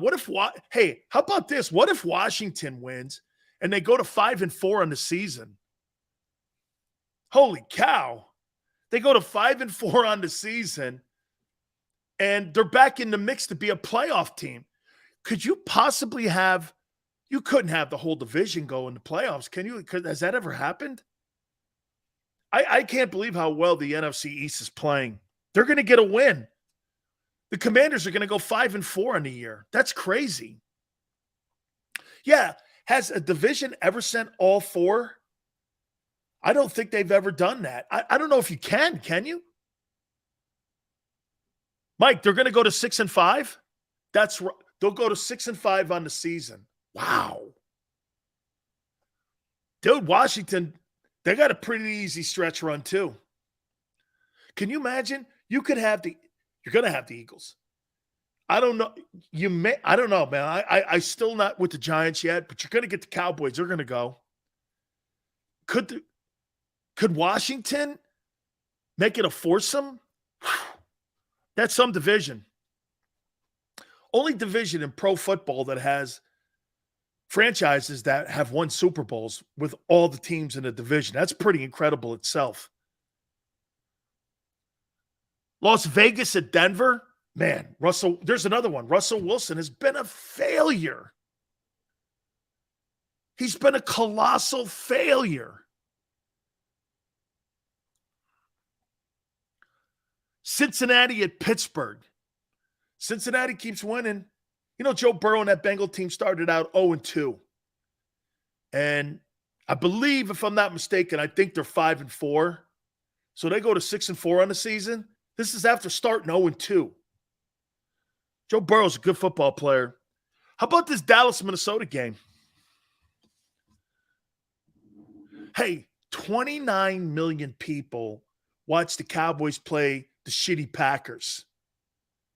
Fox said it's the largest game watched of the year. You wait until Christmas Eve.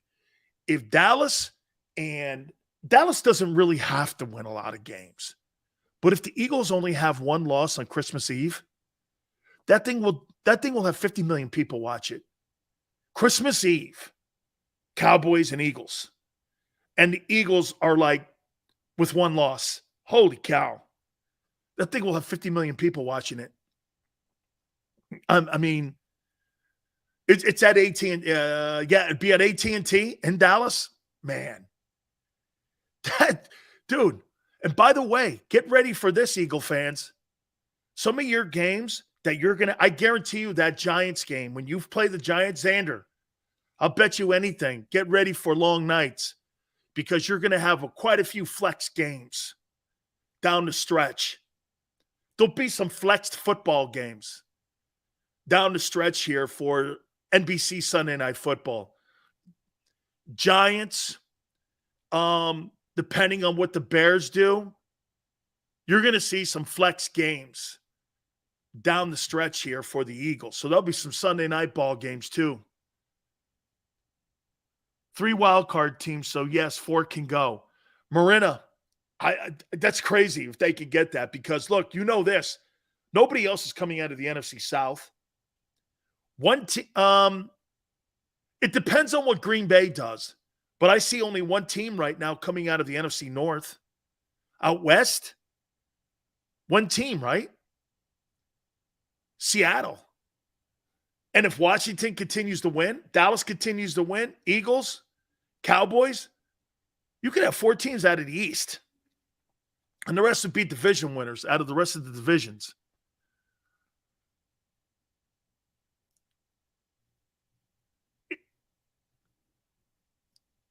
West will have 2. 49ers. You think the Seahawks? We're going to talk at the top of the hour here in a couple minutes here with Warren Moon. San Francisco and Seattle. I can't wait to talk to Warren about Jalen. Seriously. By the way, also, if we have time, because Romanowski is going to join us at 5:30 Eastern too, we've got the top 10 when it comes to the draft order right now, and I want to hit on that a little bit too in that hour as well. So we're going to talk to Warren here in a couple seconds here. Dallas and Minnesota. Dude, if Minnesota beats the Cowboys and Buffalo in back-to-back and go to 9-1 on the year, whew, you got to look at Kirk Cousins for an MVP candidate. 9-1? They got a signet. Look, and their loss doesn't look as bad now because it's against an Eagle team that's pretty good. They didn't lose to some 4-loss team. Kansas City and the Chargers. The Chargers now are getting back, supposedly, Keenan Allen this week. And also Mike Williams. So that's gonna be another one. And then on Monday night, get this, these games are really looking very important as we go into week 11 here. San Francisco at Arizona. Okay? San Francisco at Arizona. So, hey, Xander, I want to take a timeout because I'm going to get Warren Moon here at the top of the hour. So I want to get a timeout. Then what we'll do is we'll take another break as we get into the 5 o'clock Eastern hour because we have Romanowski at 5:30 Eastern as well. So Let's take that time out now. Please hit the like button. Warren Moon, NFL Hall of Famer, coming up. We'll talk to him about a boatload of things. Keep it here on the National Football Show. Don't wait until after Thanksgiving for leftovers. It's the new leftover sales event at Jeff D'Ambrosio Destination Downingtown. Jeff must get rid of hundreds of new 2022 vehicles on the lot. Rams, Grand Cherokees, Wranglers. Jeff has them all for less. Jeff has reduced prices and payments to the lowest they've been all year. And Jeff knocks down high interest rates. Save thousands, more than anywhere else. Plus, get more for any trade or lease return. You always win at Jeff's. Great selection, best price. Hurry in now. Jeff D'Ambrosio Destination Downingtown. Nobody treats you better. Black Friday sales event. At Pond Lehocky, we've recovered billions of dollars for our clients, and we're confident we can do the same for you. With over 250 years of combined courtroom experience, we've helped over 100,000 injured clients obtain some of the largest settlements in Pennsylvania. One conversation is all it takes to help you and your family get back on track. If you've been injured in an accident, give Pond Lehocky a call.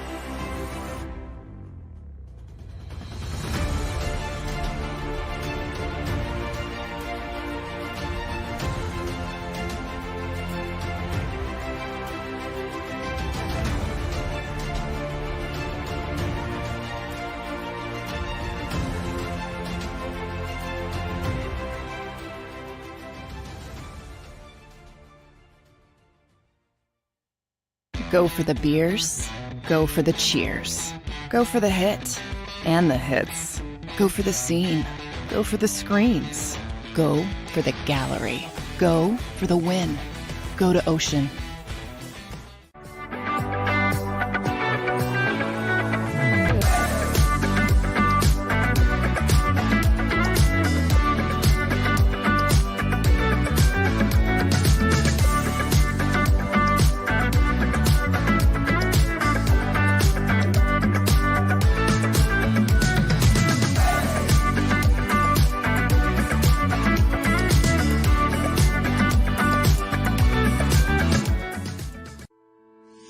At Salus University, our graduates are among the most highly trained in their profession because of our unique emphasis on research, interprofessional collaboration, and early clinical exposure. Learn more about our programs at salus.edu.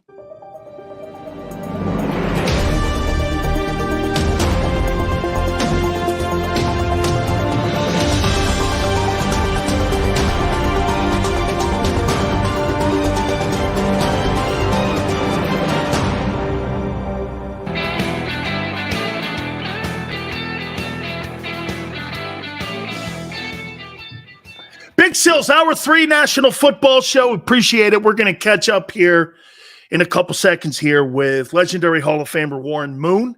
Then at the bottom of the hour, 5:30 Eastern Time, we're going to talk to former Eagle and four-time Super Bowl champion Bill Romanowski. We'll get his comments on a whole boatload of stuff. San Francisco, we'll talk to him a little bit about also what's going on in Denver, and I'll ask him a little bit about defense and Jonathan Gannon and what he's trying. How would you fix the Eagle defense when you're talking about run stopping? Talk about a guy who's won 4 Super Bowls. Nutrition 52 is one of our dearest friends. Another Connecticut guy. I've known Bill for a long time. We'll talk to him. That'll be at the 5:30 mark. So real soon here, we're going to talk to our friend Warren Moon. We'll get your thoughts here.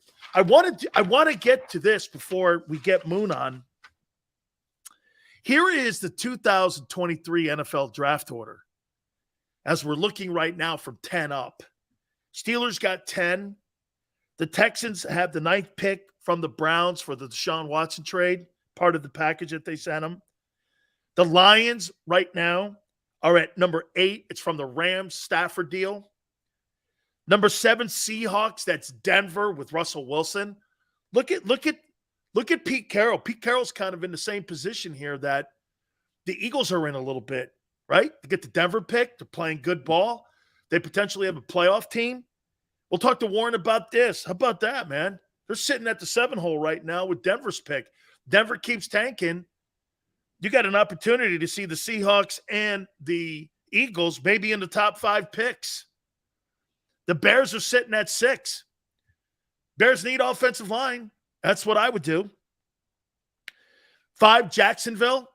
Get some more help for Trevor Lawrence.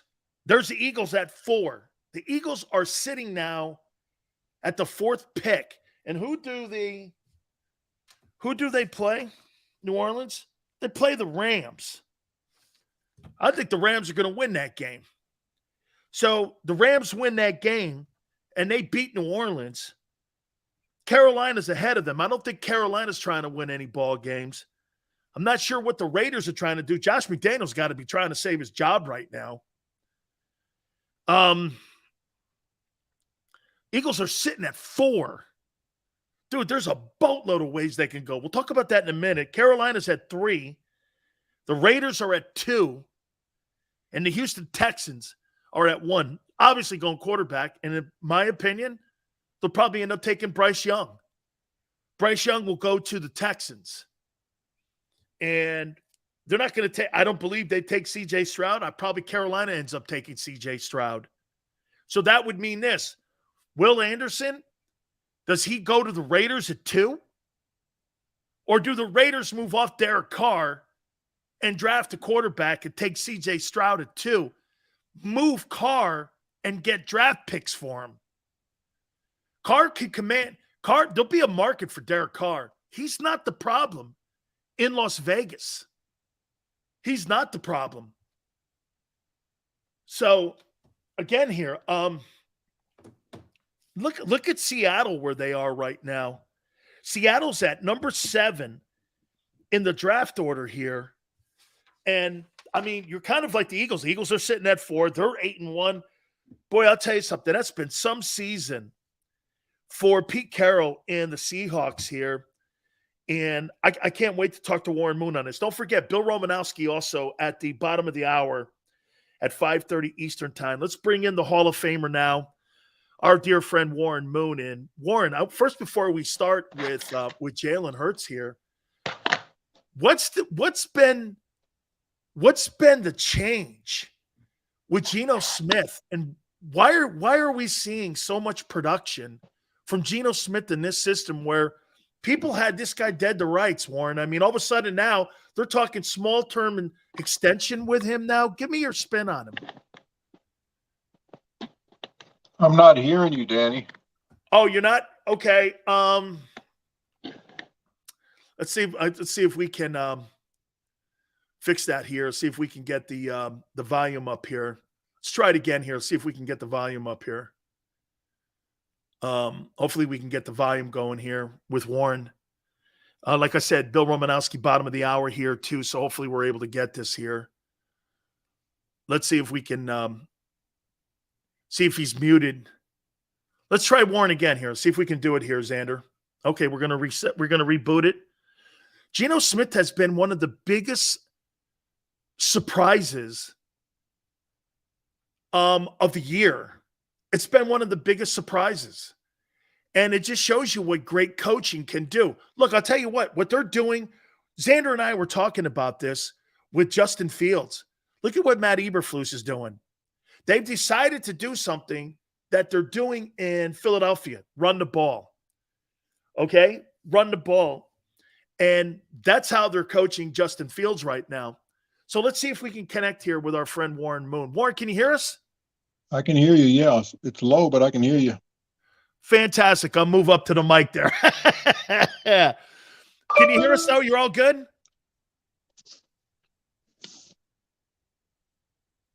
Good? You're not totally clear, but you're good enough. I'll understand you. Can you understand me? I can totally hear you clear as hell. Let me throw this at you, Warren. It's kind what of a has delay. been the turnaround with Geno? Warren, what's been the turnaround with Geno? Say that again. What's been the turnaround with Geno?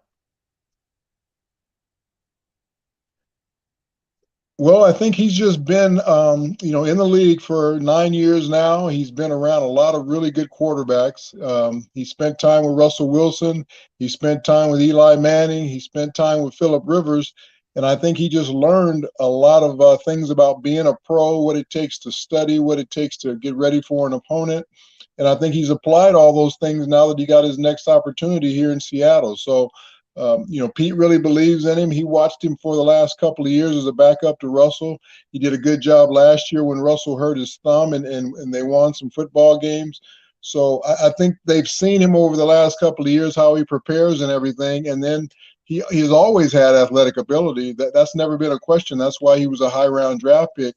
Just really wasn't mature enough at the time when he took over for the Jets when he first came in the league. But now he's getting a second opportunity, and he's making the most out of it. Warren, do you think they go and give him a short-term extension? Do you think they give him a short-term extension? I think they are. I think if he continues to play the way he's playing right now, I could see him getting an extension, maybe not a long one, maybe 2 or 3 years. But, just because of his age and everything, I think they'll definitely give him an extension. And like I said, if he keeps playing the way he's playing right now, he has a chance to make the Pro Bowl. I think he's a NFC Pro Bowl quarterback right now, unless, the roof falls in over this last part of the season. He's playing some really good football, so he deserves to get an extension if he continues to keep playing the way he is. Do you think Pete Carroll, have you been surprised, Warren, with the way that Pete Carroll has really turned this thing into a more positive situation after the Russell Wilson exit? Have you been surprised?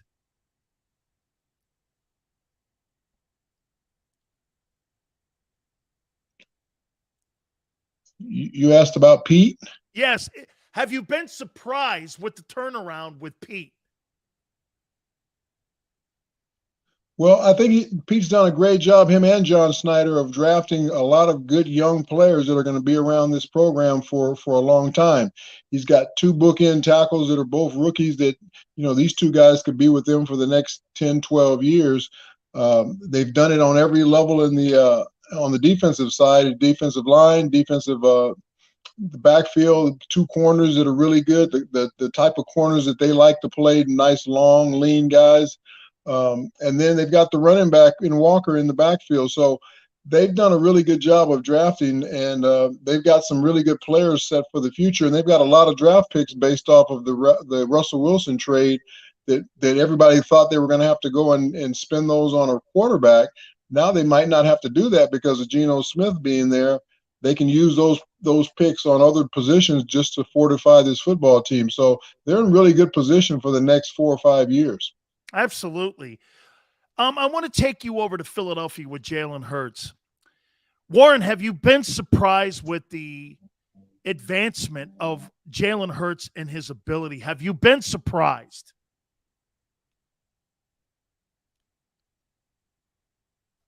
Man, I am not understanding you, Danny. It's a bad connection with you. Can you hear me good when I talk? I totally can. Yes, I can hear you great. Jalen Hurts and his progress. Have you been surprised? Have you been surprised with his progress? Whose progress? Jalen Hurts's. Jalen Hurts. Jalen Hurts, yes.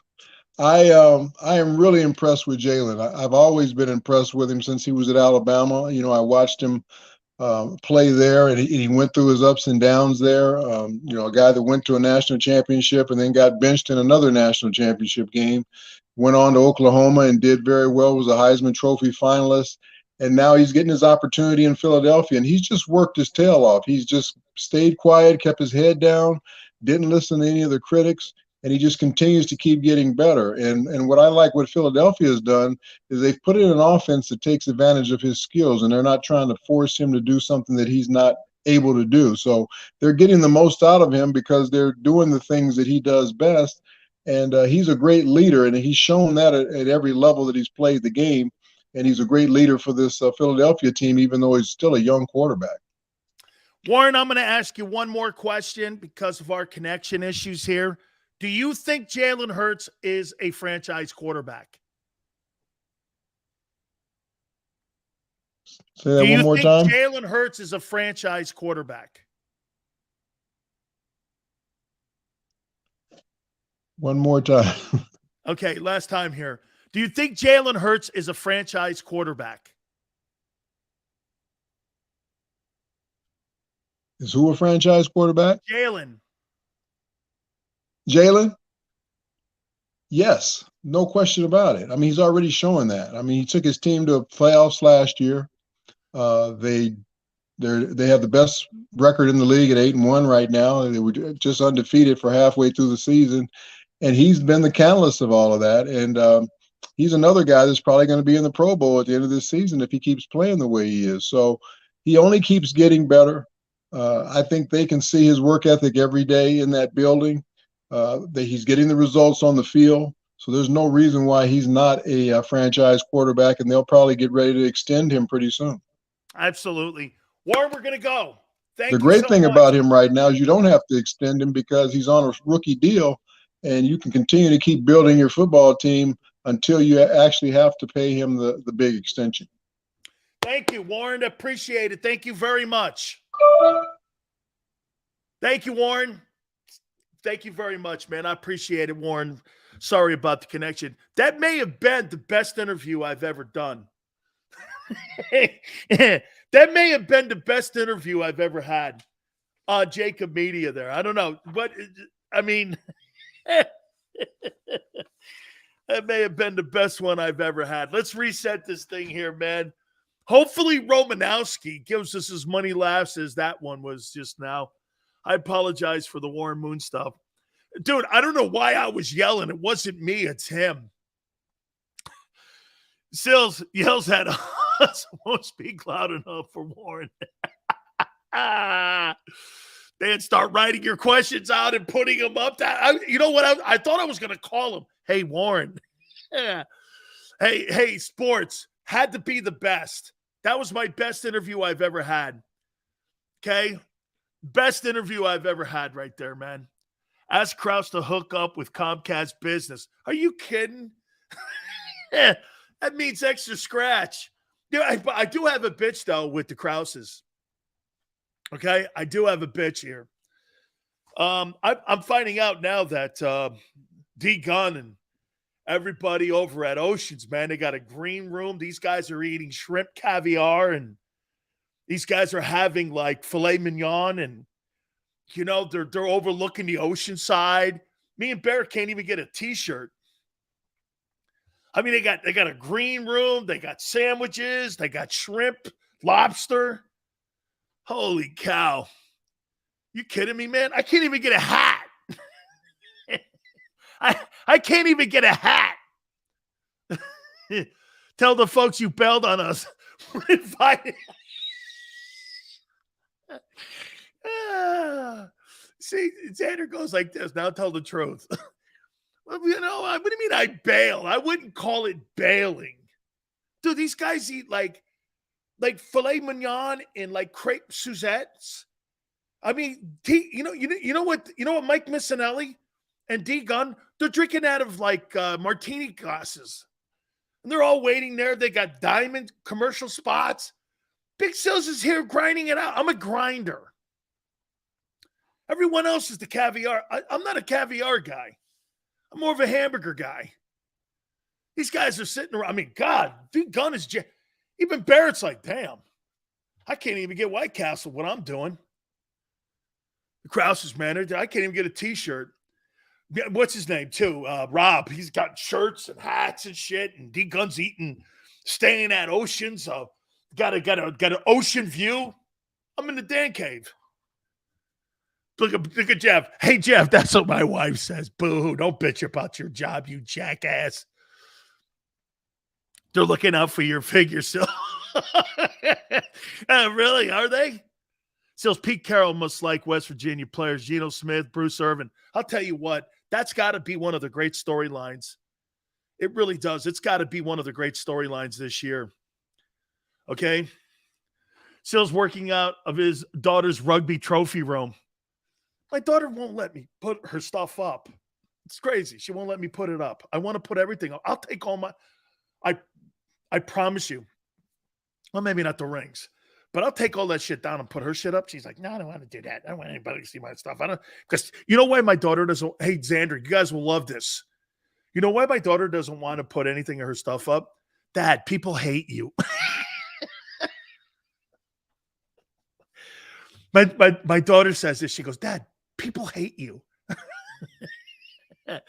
I don't want to be dude, Dad, they hate you. Every time I go on your social media platforms, people hate you, Dad. I'm like, why? She goes, Dad, it's the way you talk. I go, Xander said that to me the other day. She goes, yeah, Dad, because you use words like never and done and suck. And I mean, she's like, Dad, you use these words that people hate. Like Trump. I'm like, oh my God.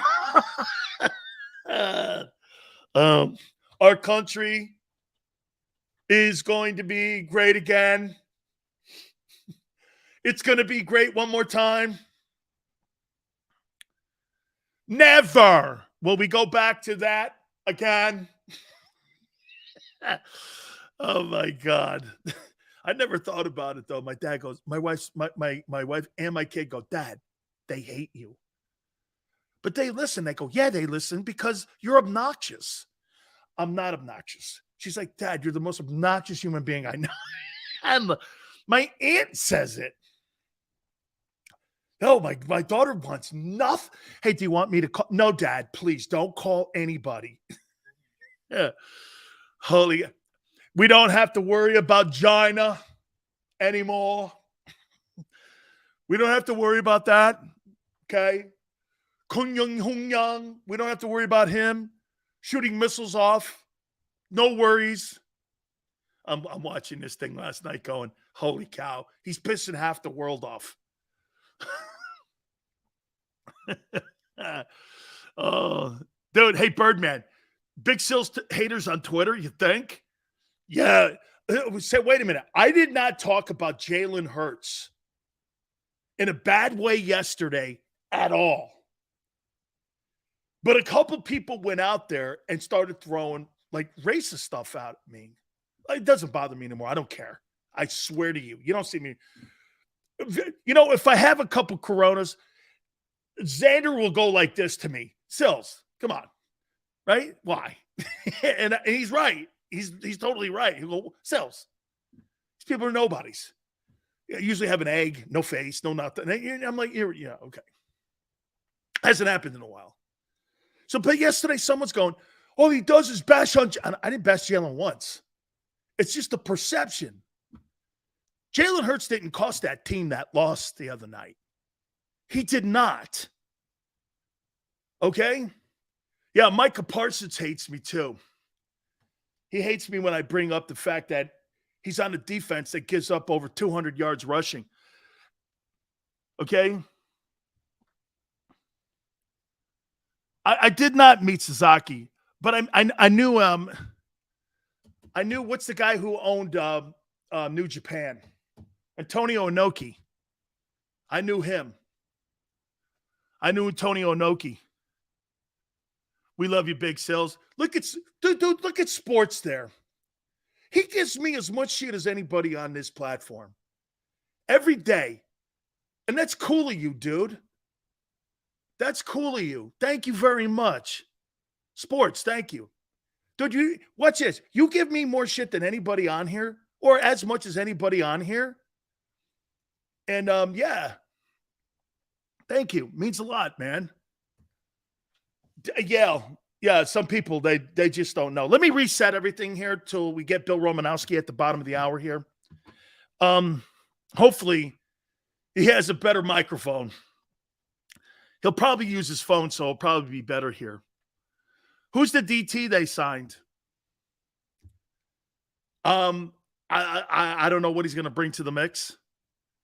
He signed a guy off the street. He didn't play last year. He comes off a football team in the Chargers that were not very good against the run last year. I don't know. And as we started out, the Eagles are 20th against the run right now. They're number 2 against the pass. What do those two stats tell you? about the Eagle defense as we're in now to week 9 of the season. What does that tell you? 20th against the run and number 2 against the pass. What does it tell you about your defense? What does it tell you?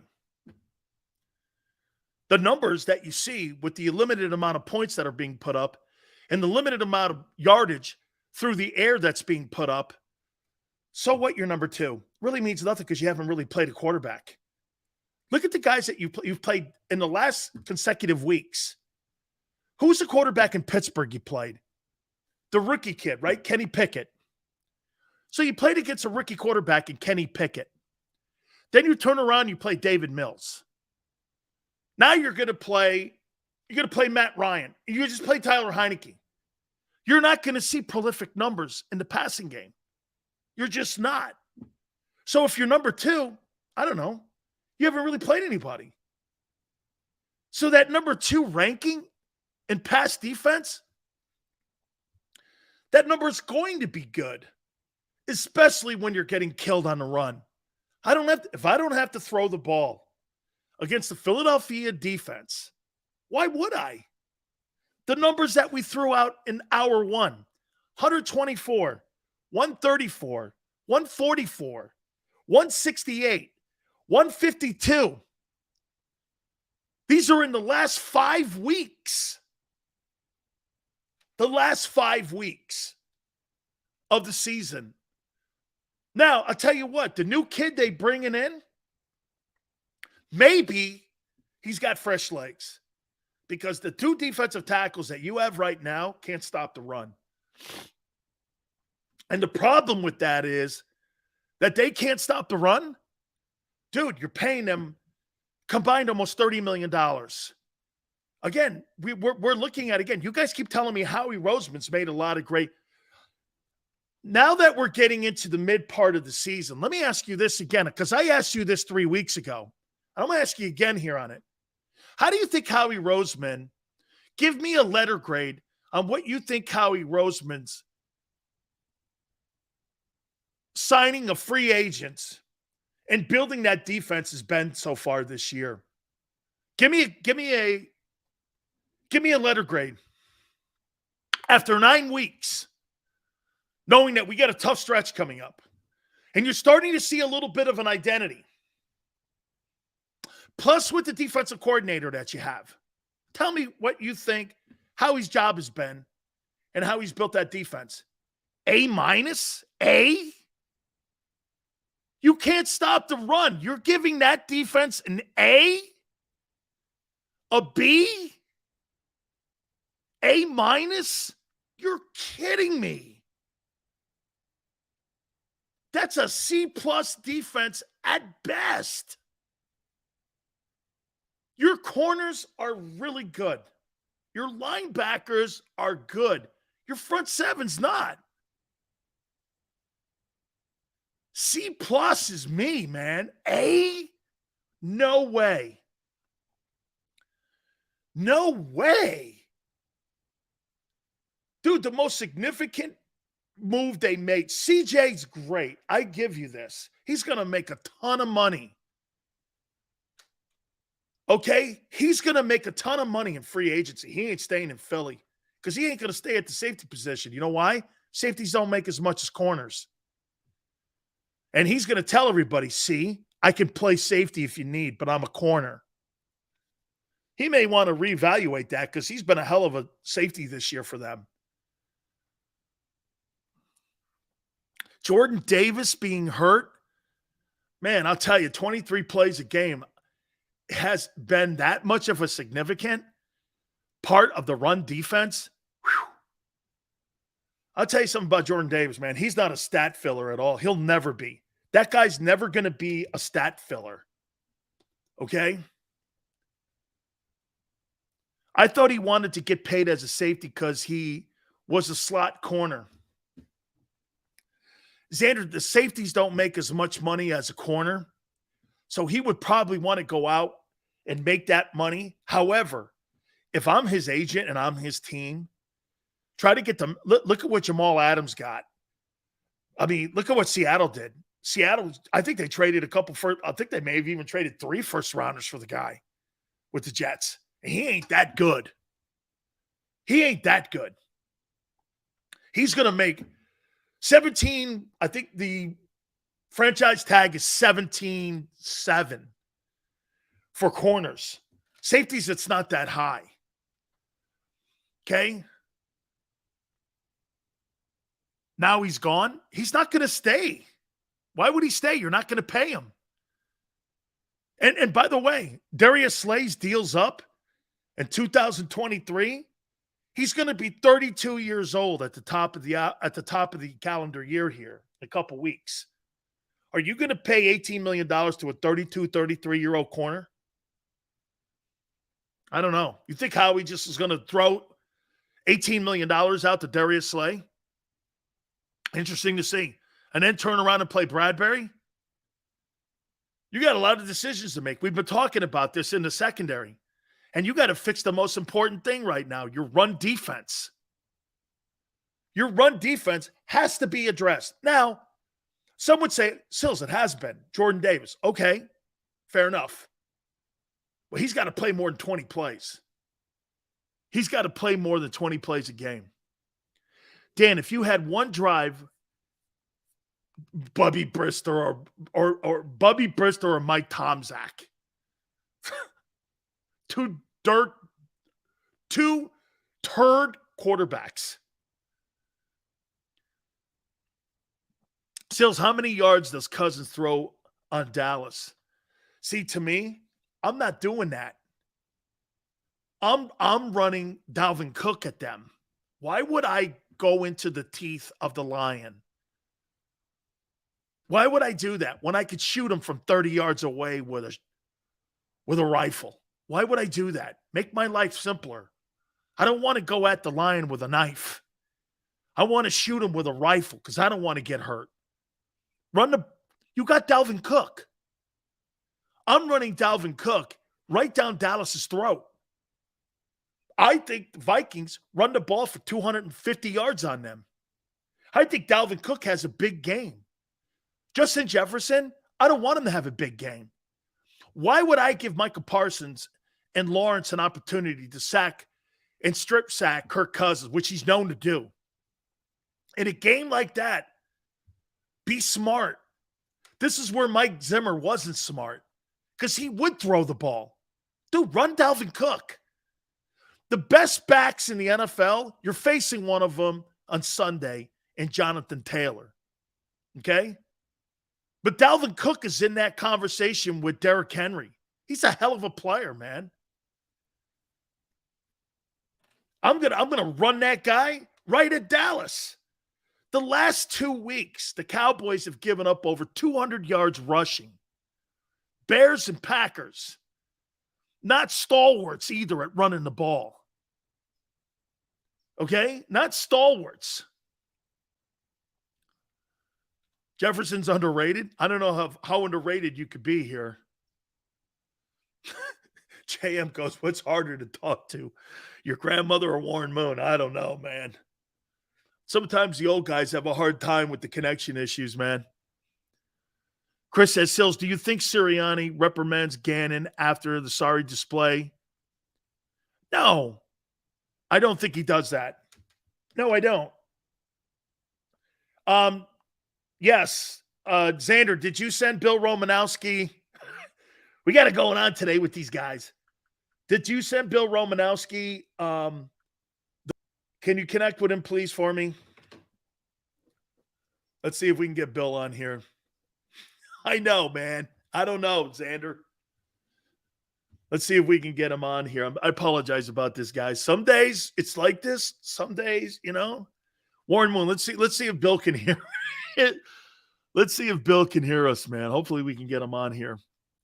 So, yeah, look, I think it's going to be an interesting week 11 of the National Football League. I can promise you, man. Running the ball, stopping the run, it's just not changed. It really hasn't. All right. Without further ado, let's bring in Bill Romanowski. And by the way, I got to tell you this too, brother.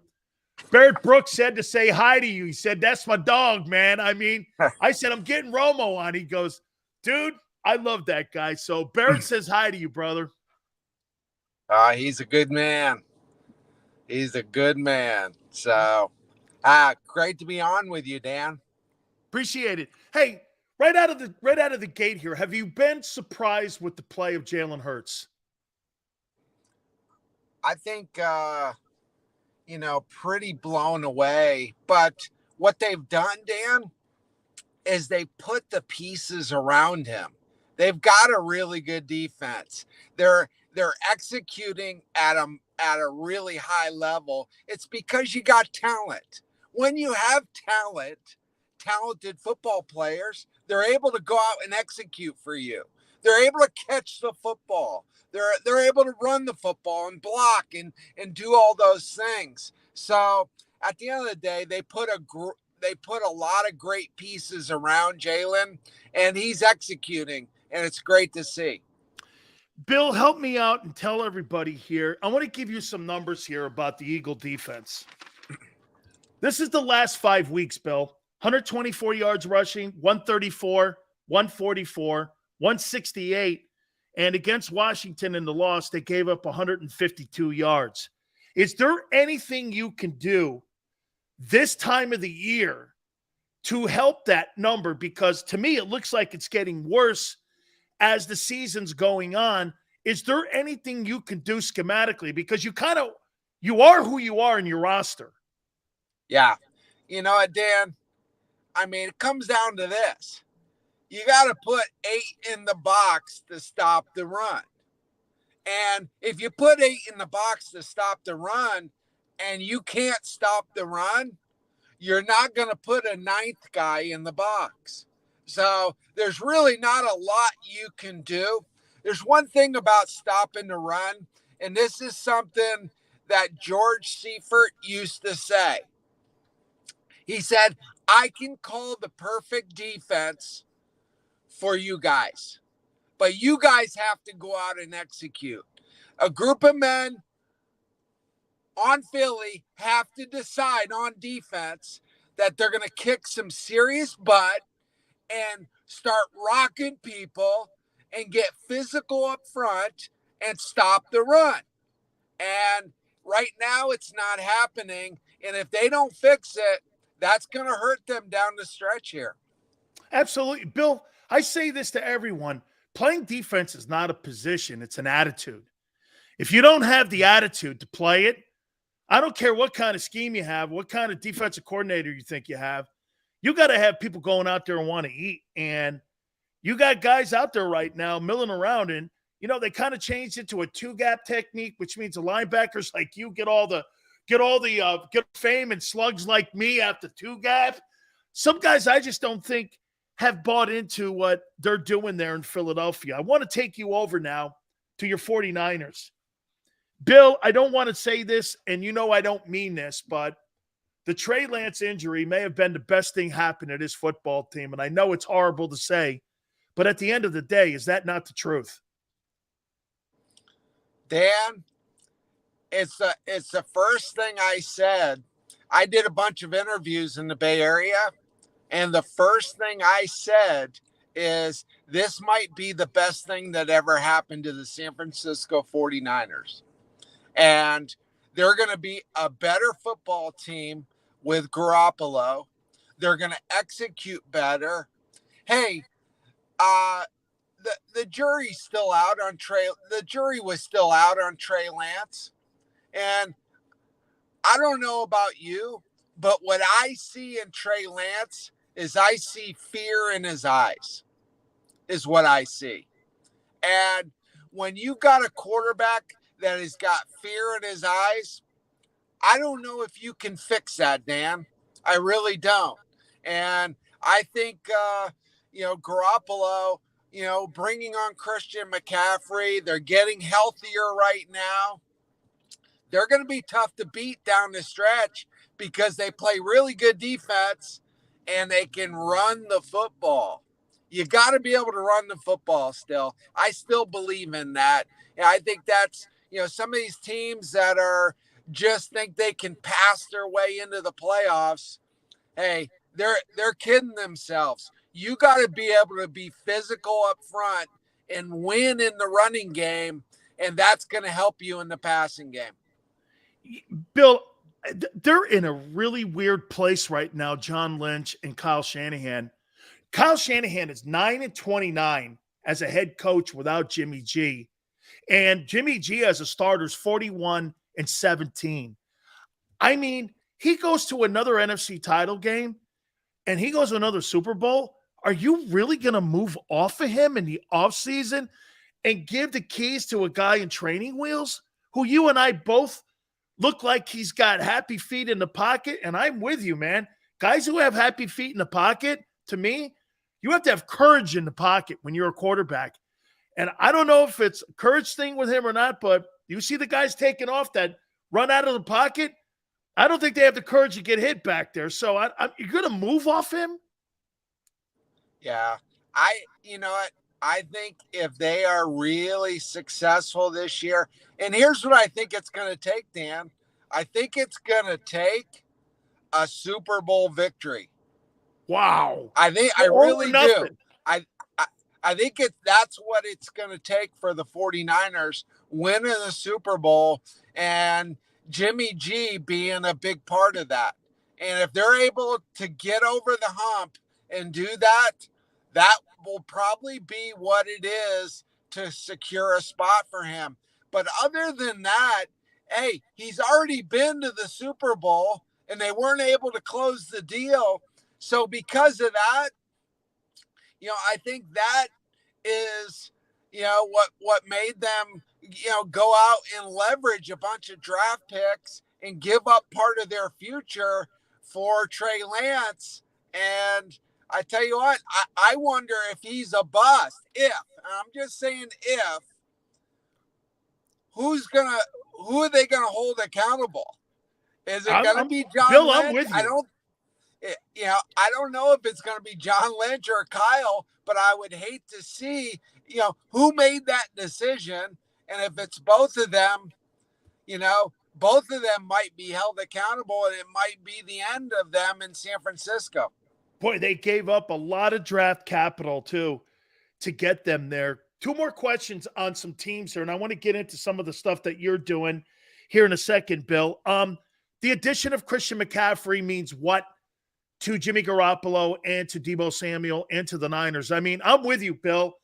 I think now they're getting healthier, and I think when you get Trey Williams on the field, that kid Warner, too. Boy, I'll tell you what, Bill. That linebacker they have, he is a ball hawk. I mean, they got a lot of pieces on that team that could get it done. They really do. And, they built that team around their defensive line is what they did, Dan. And they do. What Christian is another weapon for them. A guy that can catch out of the backfield, a guy that you can motion out of the backfield and get active in the passing game, and a guy that can run the football. There's really not much Christian can't do. So it's a nice weapon for them.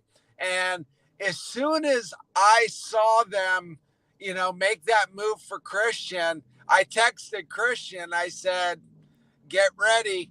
You might be in the Super Bowl this year, So, I was fortunate I got to play with Christian's dad. So because of that, I know Christian, and great kid, works really hard. And, he wanted out of Carolina, and I don't think he could have gone to a better place. Absolutely. Bill, you mentioned the Broncos. Have you been surprised with the lack of production from Russell Wilson being there in Denver?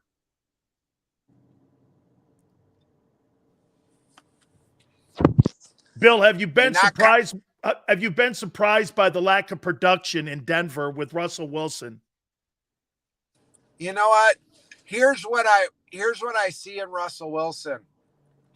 What Russell used to be great at is extending plays, and his ability to move around the pocket, get out of the pocket, and because of his speed and quickness, he was able to make a lot of things happen. And he would make these great throws after he got, out of the pocket and away from 2 or 3 or 4 pass rushers. And what he's not right now is he has lost a step. He's not that same guy that he was a couple years ago. And because of that, he's not able to run away from the defensive lineman the way he used to. And, the Broncos are talented at receiver. They've got great players. They got a running game. They got a good offensive line, but he's not the same guy.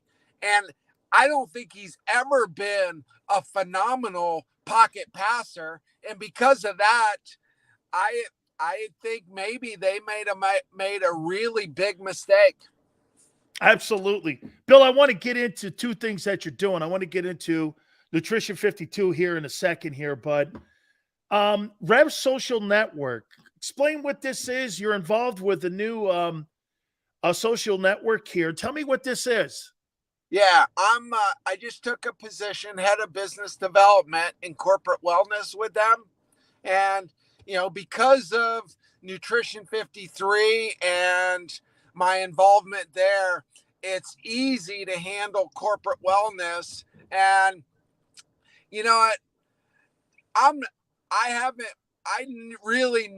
never big on coming out and talking about politics at all. And I stay away from that.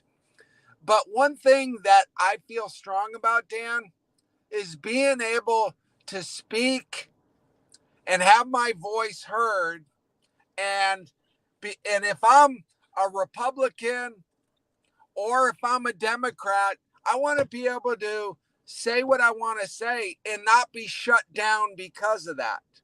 And that's one thing that Rev Social Network is really big about. And it's one of the reasons why I'm involved with them, is because they allow you to speak your voice and your word, and you're not going to get shut down. And they're very secure, and you're not going to have, multiple accounts under certain, under certain people. You have to own a cell phone to get an account.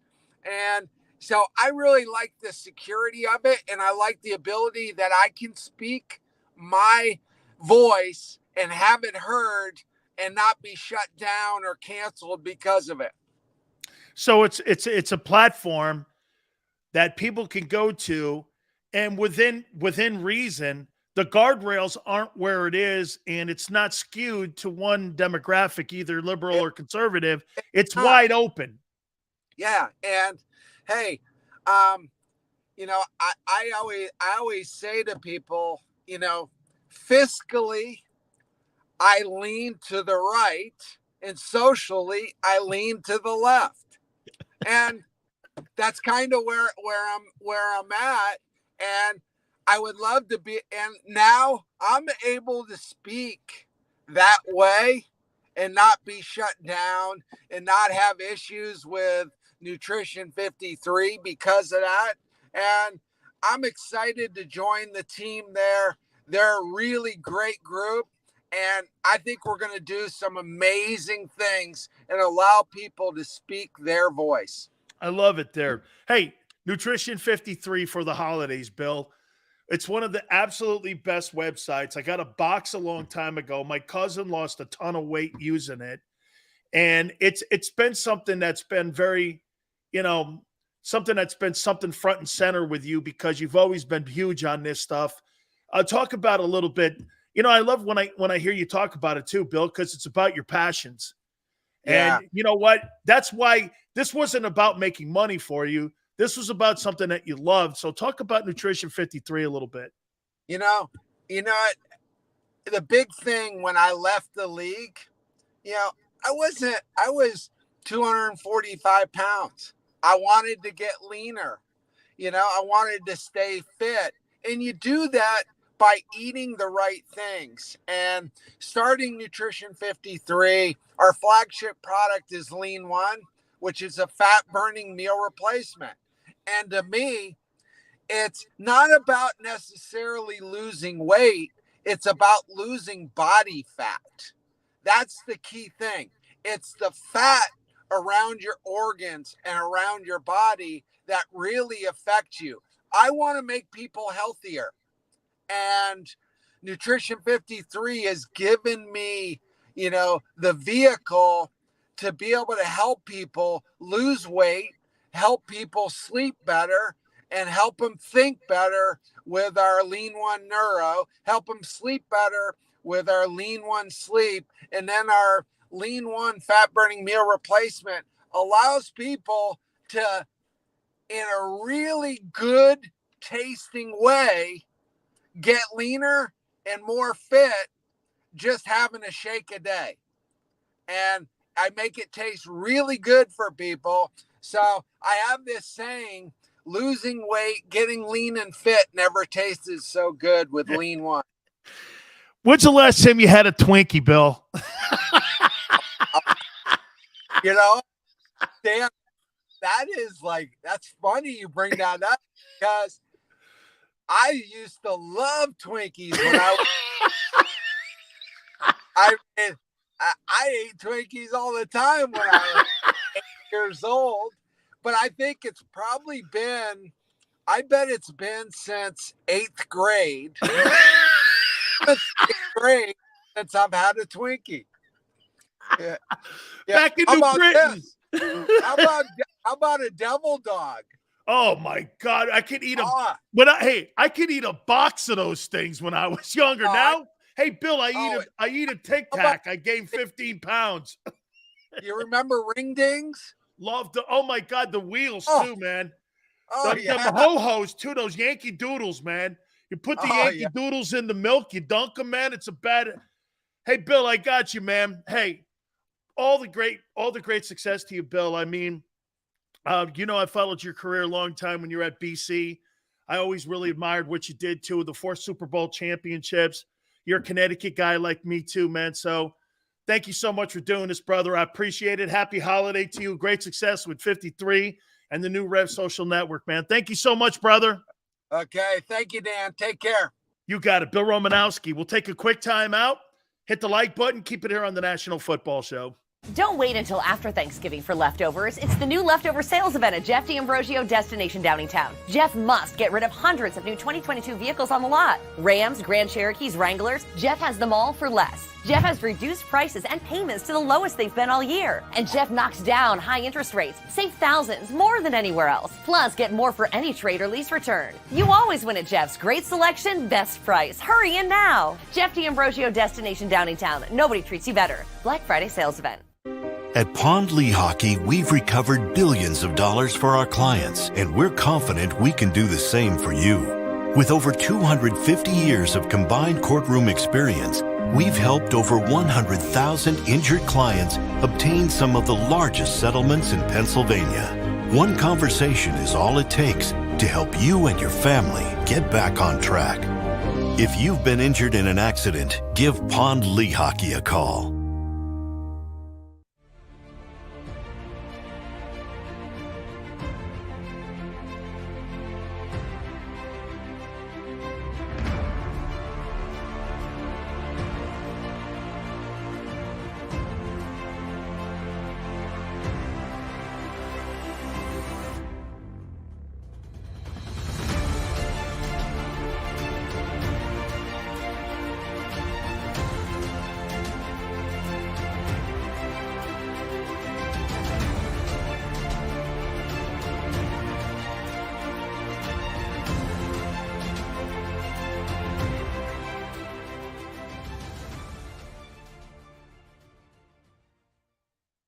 Go for the beers, go for the cheers, go for the hit and the hits, go for the scene, go for the screens, go for the gallery, go for the win, go to Ocean.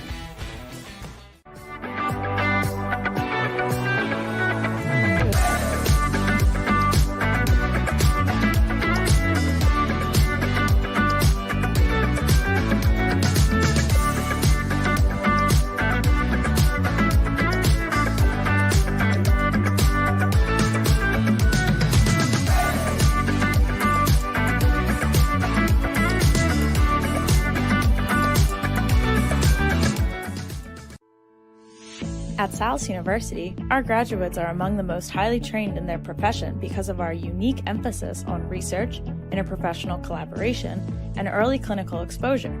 Learn more about our programs at salus.edu.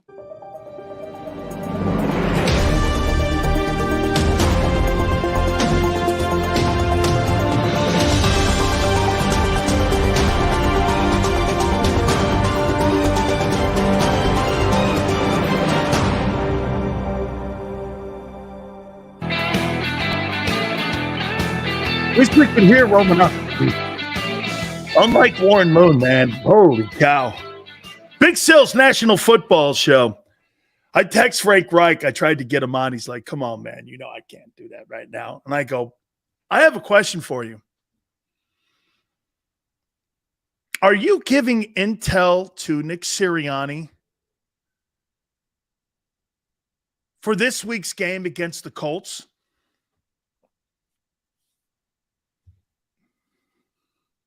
I know the answer is. Do you think Frank Reich is more loyal to the Colts or to Sirianni?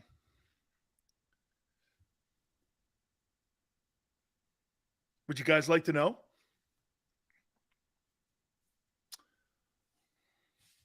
Or should I keep that for tomorrow? Yale, how pissed can you be when you got $8 million coming to you? Remember that. Remember that, Yale. How pissed can you be when $8 million is still owed to you? Yeah, I'm really upset. But here's your check for $8 million. Yeah, I don't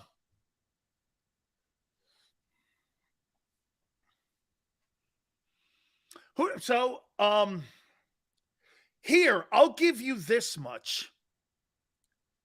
Has Sirianni and Frank been talking? Let me scroll up to Frank Reich, because I want to get it exactly right. Let's see here.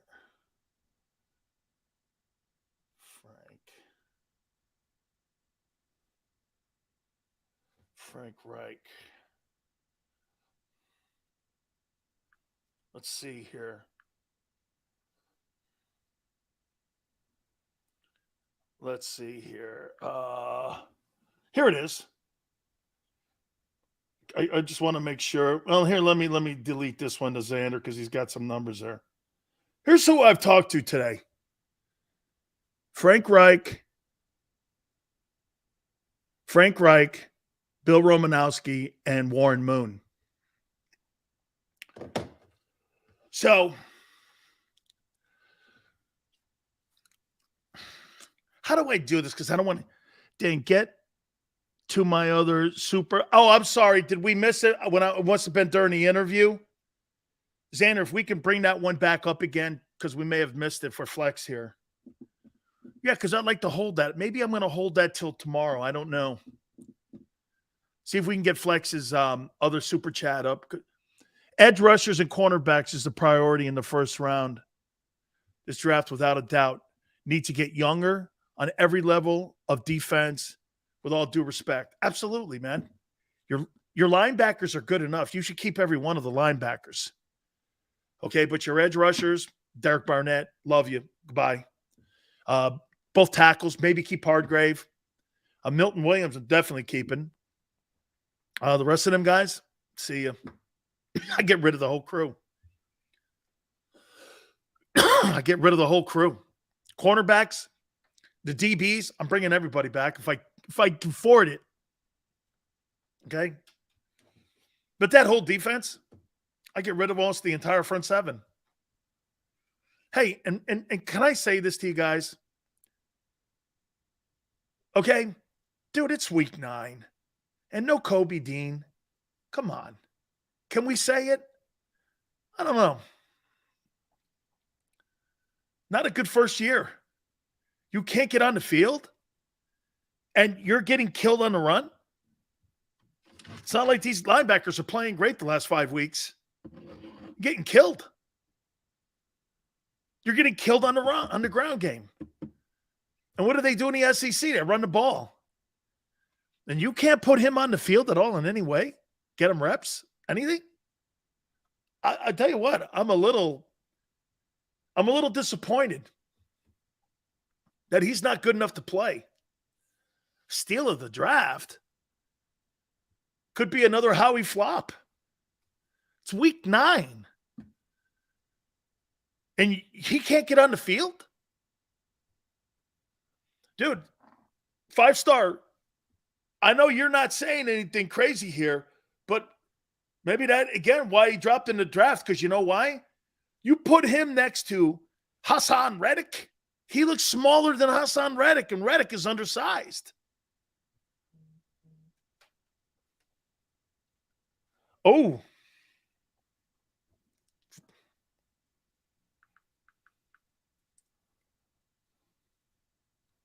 Frank just texted me back. Look at that. Look at that. Told him I loved him. And do you want to know if he's helping the Eagles out? Look at old Frank. He just texted me back. Like, what was that? What is that? Right now.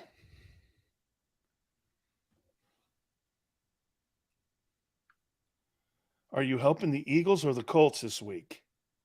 See what he says. I already know. What do you think he's doing?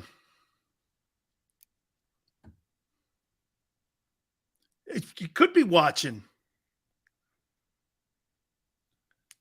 What do you think Frank Reich's doing? Who do you think he's more loyal to? A guy that he's helped become a head coach in the NFL? Or a football team that booted him to the curb and owe him that money whether they owe him that money whether they like him or not. They owe it to him.